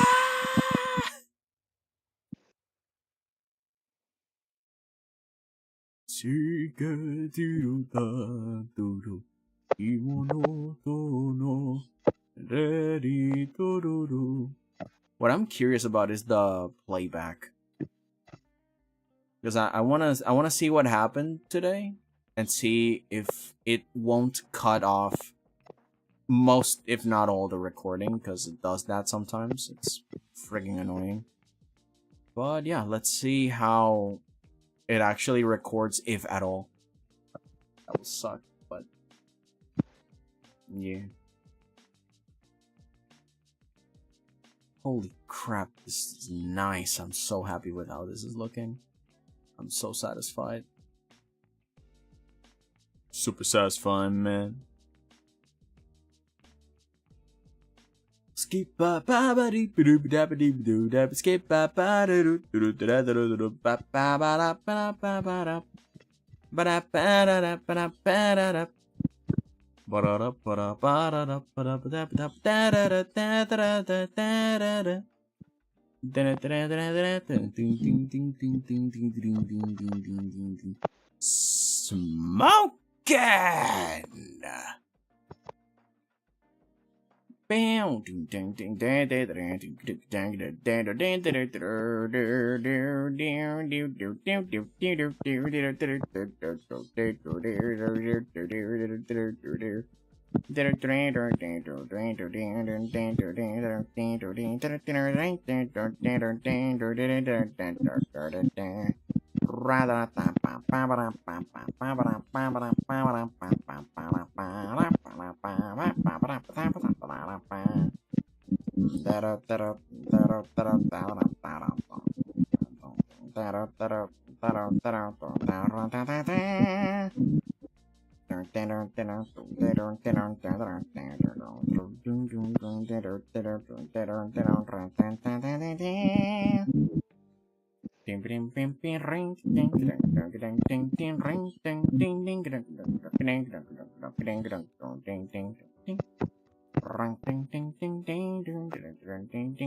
I don't care. I love it.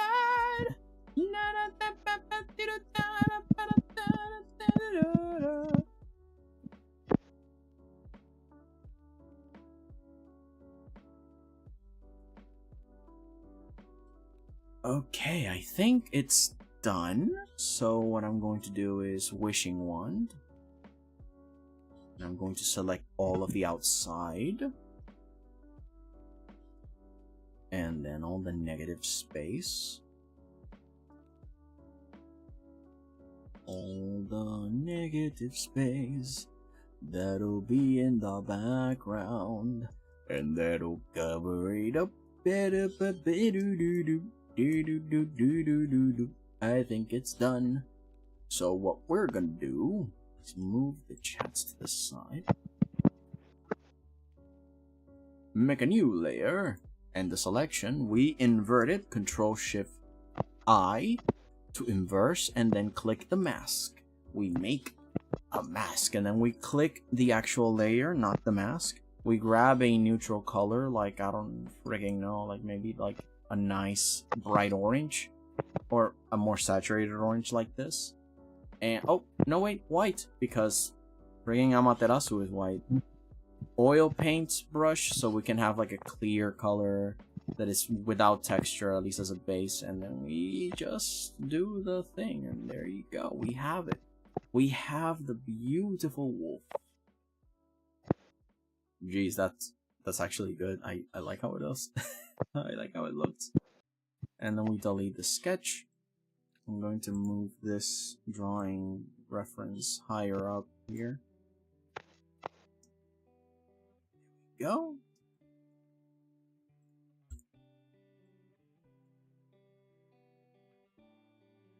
Oh, what happened here? Look at this imperfection of the selection. Control-Shift-click on the color and then click the mask specifically. Grab maybe either the brush or the eraser, it doesn't matter. So long as in the brush you hit C for the invisible ink, which acts like an eraser even on rasterized layers, which is kind of like what the mask does. It acts out like a rasterized layer, so you can erase without an issue or a fear. And then just delete all the imperfections that are outside the lines. Yeah, that's what happens. There we go. It's another imperfection. Another imperfection.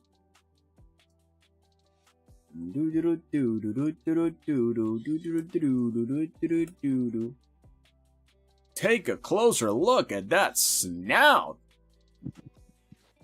That one time that we tried and learned how to draw animals on stream, it actually helped me. Now I don't forget about it, and I get to draw stuff like this.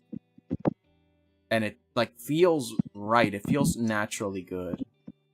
I'm happy. I'm happy how it's looking. Okay, I'm going to be right back. I'm going to grab more water. So wait for me as I come back. Where's my Viado2? There I am. I'm gonna walk out for a second, and I'm going to grab some water. I'll be right back. I'm just gonna put my headphones there. Yeah, there's my headphones, and I'll be right back. Wait up on me. Just give me a second. Oh, I forgot my cup, so I can take more water out of the cup.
Para decir que este es mi amor.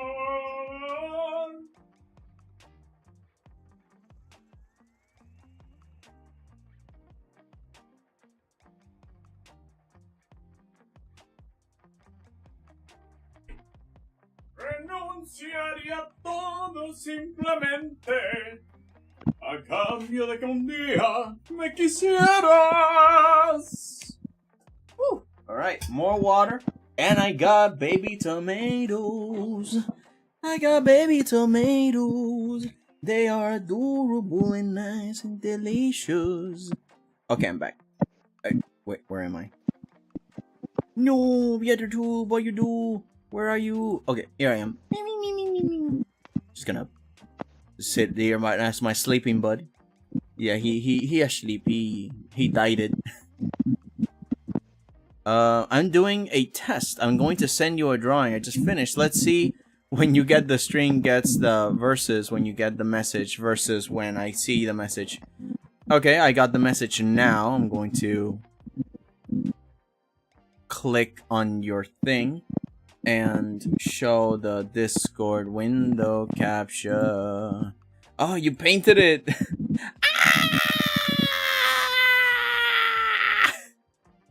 Poor JJ, look at that. These are the that actually this JJ, this looks like a book cover. You should like put a title on top and then at the bottom it's kind of like Diary of a Wimpy Kid coded. You can make your own like design. This is pretty good. I restarted Twitch. Are we back? Are you back? Is anything back? I moved it to the lowest setting, so it should not give us too much trouble. Let me actually look myself and I on Twitch. Oh man, Twitch is dead.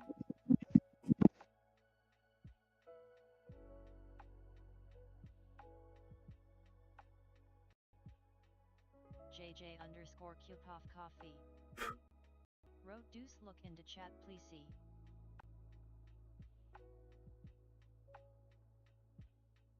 Oh my god, is Twitch dead?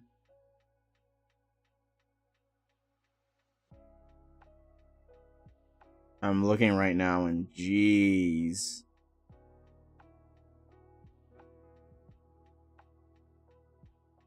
My OBS says the encoder is overloaded.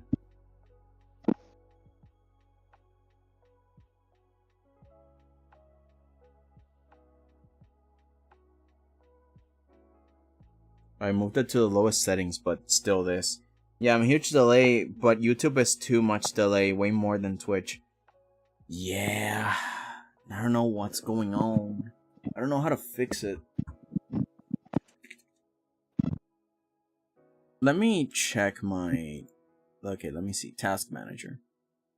Show me the money. I'm just gonna eat a baby tomato.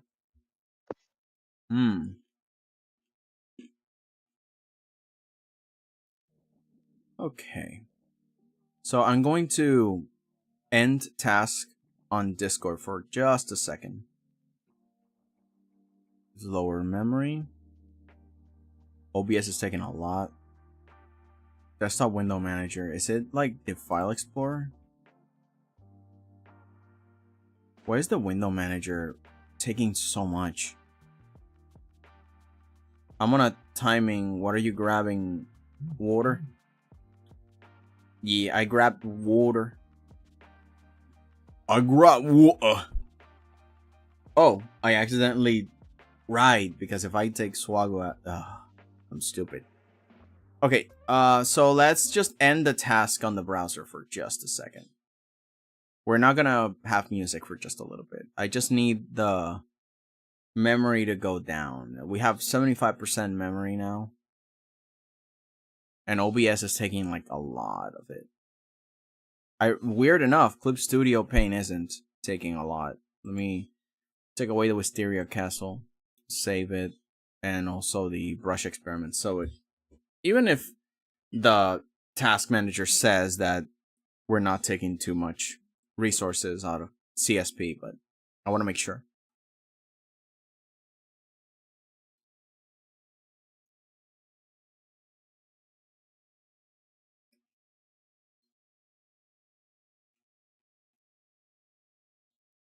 Baby tomatoes are so good, dude. Okay, let's turn off the Fugies for now. Until we can fix this. Let me go look at YouTube. How are we on YouTube? Live.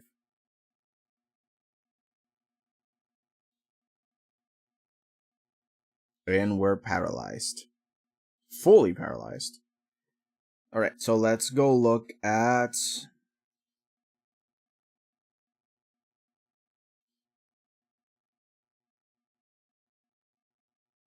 Encoder overloaded, OBS. Encoding overloaded.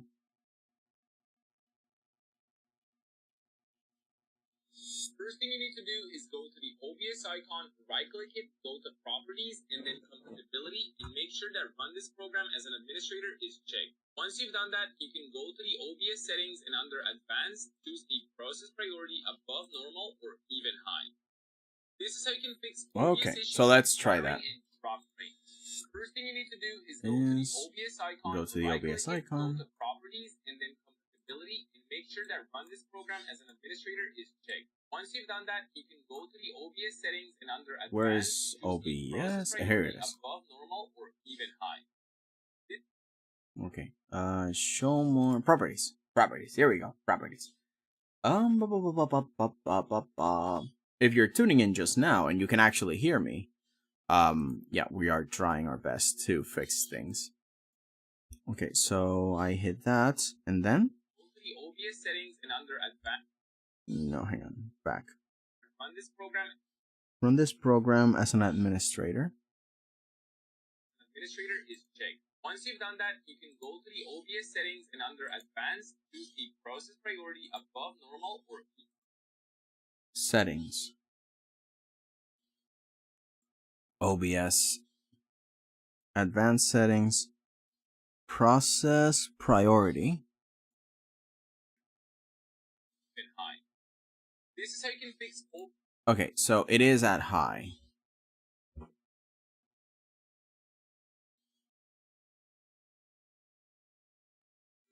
Encoding overloaded. Alright, I found a video that says that.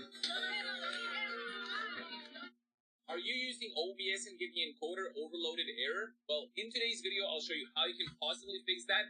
So without further ado, let's hop right into it. First things first, why that error even shows up is because your PC is probably bottlenecking. Something is not working fine and your PC cannot handle it anymore. Like your game is just too strong for it or something else is going on. I'll show you some possible fixes and what you can do to actually help reduce that problem Okay. or even just Okay, improve show me. performance in the recent versions. So update your, make sure to also enable VSync. What you do is probably update your OBS. Usually OBS updates fix a lot of errors and even improve I thought that performance in I the recent already versions. updated So update your OBS. OBS and So, see if that yeah. fixes it. That's like the easiest thing to do.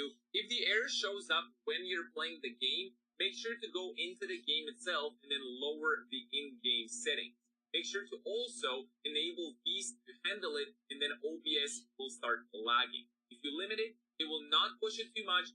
GPU or your extra resources to go into the OBS, not be able to handle it, and then OBS will start lagging. If you limit it, it will not push it too much. The GPU will have extra resources to go into the OBS itself for the recording or streaming, and it will not lag. So enable VSync and lower. Only now you're getting GPU the or your speak. video settings. Only now it's That getting way in time. you can Ah, the actually delay. handle Oh newer no. games or even older games, depending on what you're trying to record or stream. If you've done all of those and you still haven't fixed the issue, what you can go ahead and do is click on the settings in OBS itself. Over here, you will see a bunch of different settings. So you don't want to change anything on this screen, but you do want to go to output over here and then change your streaming or recording settings. Depends on what you're actually having issues with.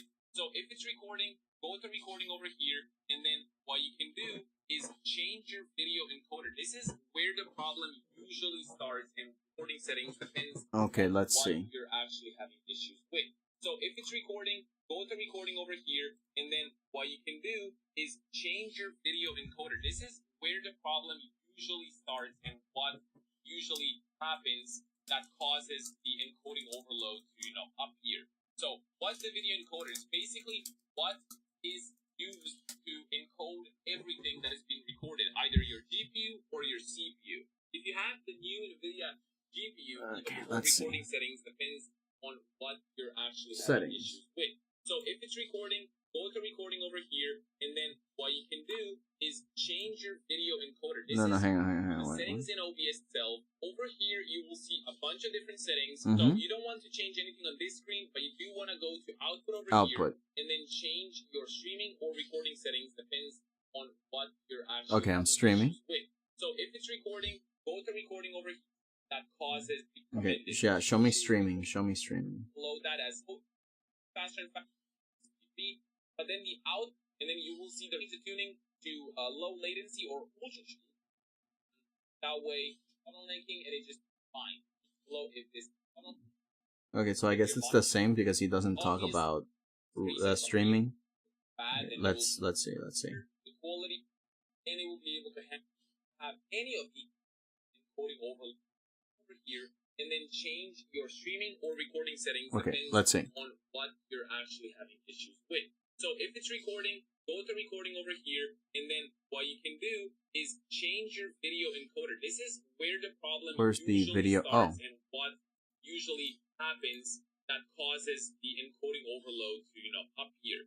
So what's the video encoder? It's basically what is used to encode everything that is being recorded, either your GPU or your CPU. If you have the new NVIDIA GPUs, you'll be able to use the NVIDIA NVENC H.264, which is highly, highly recommended. If you don't have NVIDIA GPU, you might have QuickSync, HEVC, or H.264. No, I have the NVENC. Or if you don't H.264. have any of these settings, you can use X264, which is the CPU encoder. This is what most people use at the beginning, and they have a lot of issues to be able to handle gaming and everything else at the same time. So once you change your encoder, you go down over here and you change your bitrate. If the bitrate number is higher, the quality of the video will be better. If it's lower, it will be worse. So if you're having issues, make sure to lower your bitrate to like 8K if you're using 10K. 10K is like the average for like some kind of average quality of the video. You can go down to 8K or even 6K. I would not go below. It doesn't say bitrate. Does it say anything else? Bad, and it will be unwatchable anyway. And you can also change the preset. So if you are using the NVIDIA NVENC, you can go into the presets and you will have these presets. Oh, it doesn't say bitrate. Slowest being the best quality, and then high, the lowest number being, or fastest being here it is. Quality. It's a little different, but go below that as the video footage will just look bad and it will be unwatchable anyway. And you can also change the preset.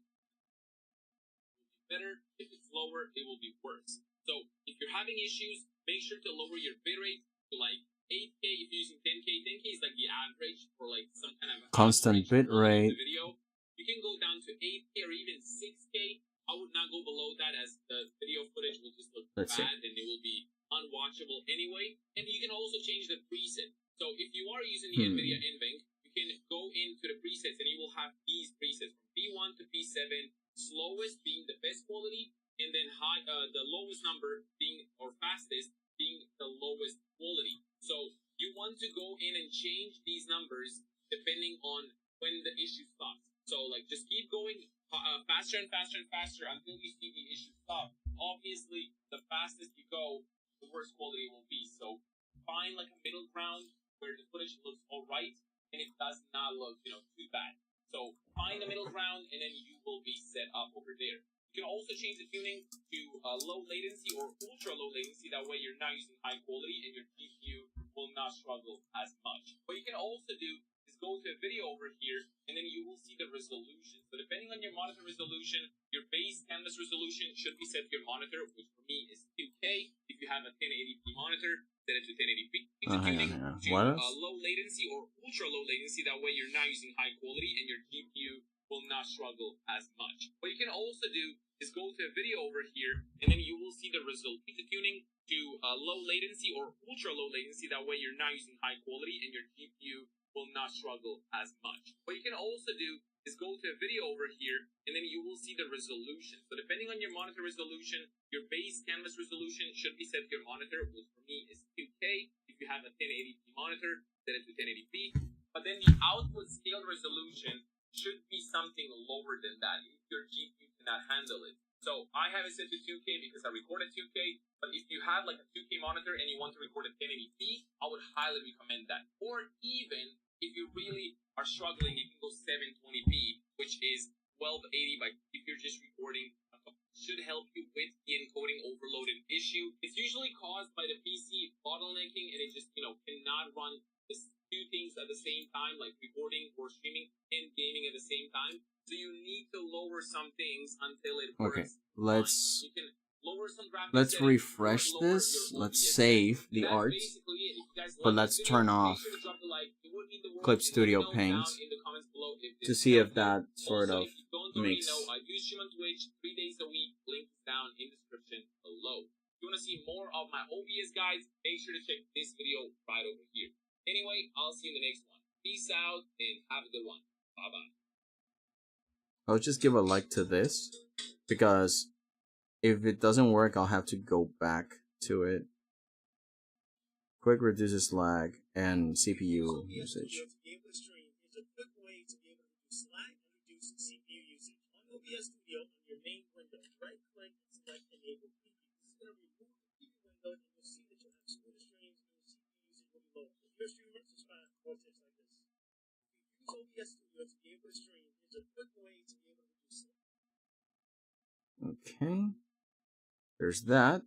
OBS fix encoding overload error fast. Welcome to 𝐒𝐴's Quick Tips in less than 60 seconds. Is OBS giving you that annoying encoding overloaded error? Yep. I'll show you how to fix it in just a few steps. First, Okay. lower your output resolution. Go to Settings, Video, and drop it from 1080p to 720p. This reduces the Okay. I'll show you how to fix it in just a few steps. First, lower your output resolution. Go to Settings, Video, and drop it from 1080p to 720p. This reduces the strain on your CPU. Next, reduce your FPS. Change it from 60 to 30 in the video settings. Less frames, less load. Switch your encoder preset. Opting for a faster encoder preset can ease the burden on your CPU and help smoother performance. Okay, hang on. Your output resolution. Go to Settings, your encoder preset. Opting for a faster encoder. Okay, so output encoder.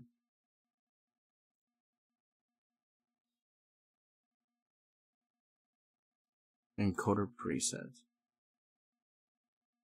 Preset can ease the burden on your CPU. Yeah, and it's help the smoother fastest. performance. Finally, close any unnecessary apps running in the background.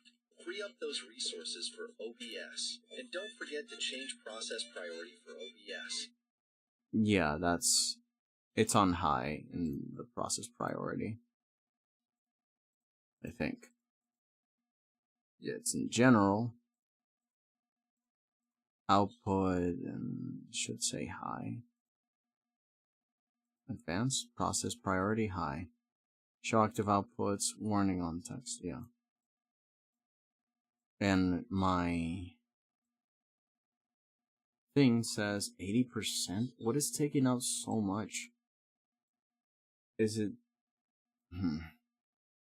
Try these tips to fix the encoding overloaded error in OBS. Let me know if it helped in the comments.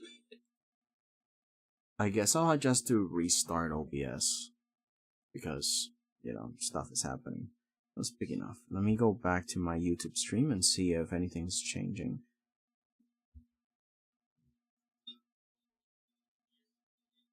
Okay, so hold on. YouTube is active. What about Twitch? Is Twitch awake? Is Twitch alive? Twitch is alive! Holy crud!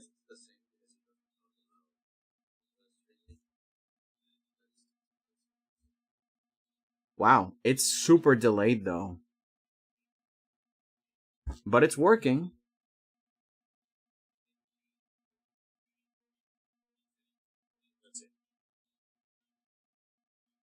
Wow, jeez.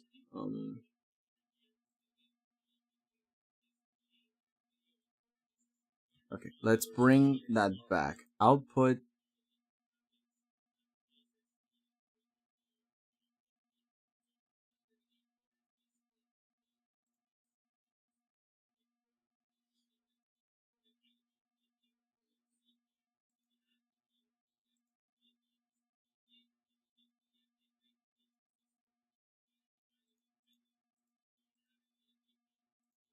Bitrate encoder settings.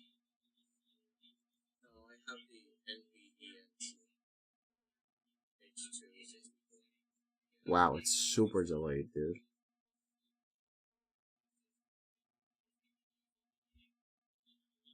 Let's bring that back. I want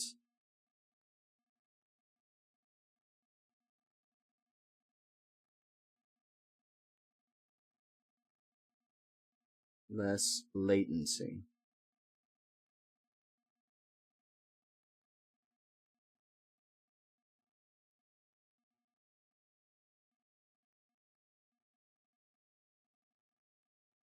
High quality tuning gives the encoder enough time to produce the highest quality picture. If you change it to one of the lower latency settings, it's given less time to render the image and can cause visual artifacting as a result. High quality tuning gives the encoder enough time to produce the highest quality picture. Okay. Here's a trick to lag less on OBS Studio. Go over to your settings and advanced, and change the process priority to above normal or high. This will make so your computer will process OBS Studio over other programs on your computer. Here's a trick to lag. Yeah, that's one.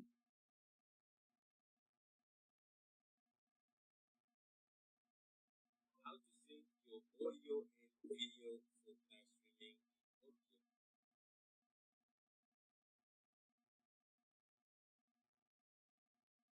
Game catcher versus display.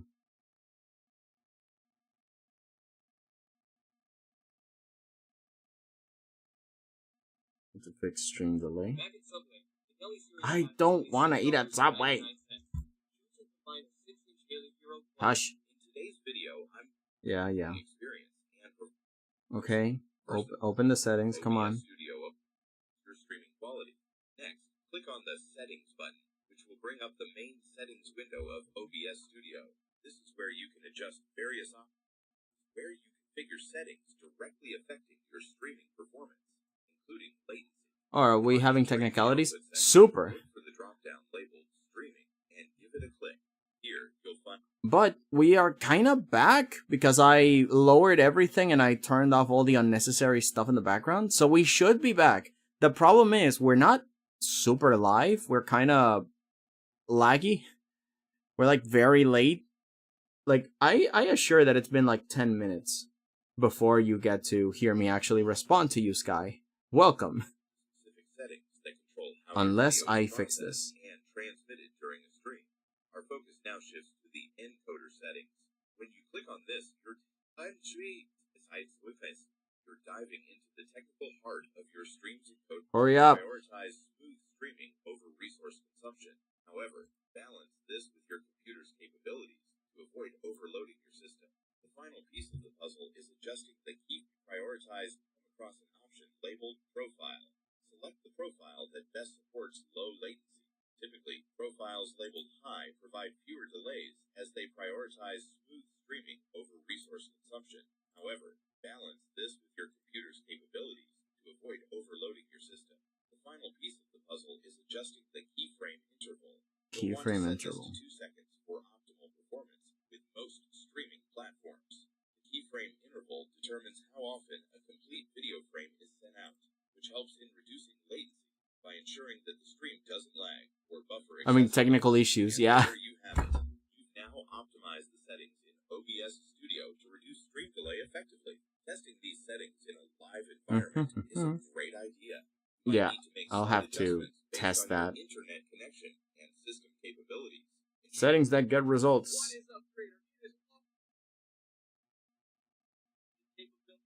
Okay, show me.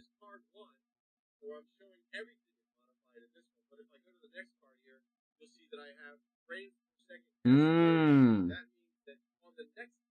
30 frames per second instead of 60 because I'm not recording myself physically. So it makes sense that the video is 60 frames. There we go. Okay, but I'll have to do this off stream. The output is currently active. Please turn off any outputs and change the video settings. Yeah.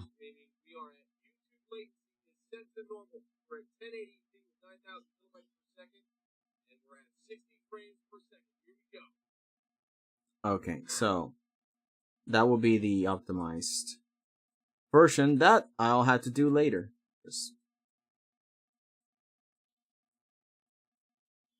Wow, that's very late. Yeah.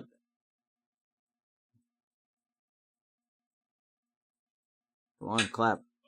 23 seconds. Okay, no, that's the bad settings. Okay.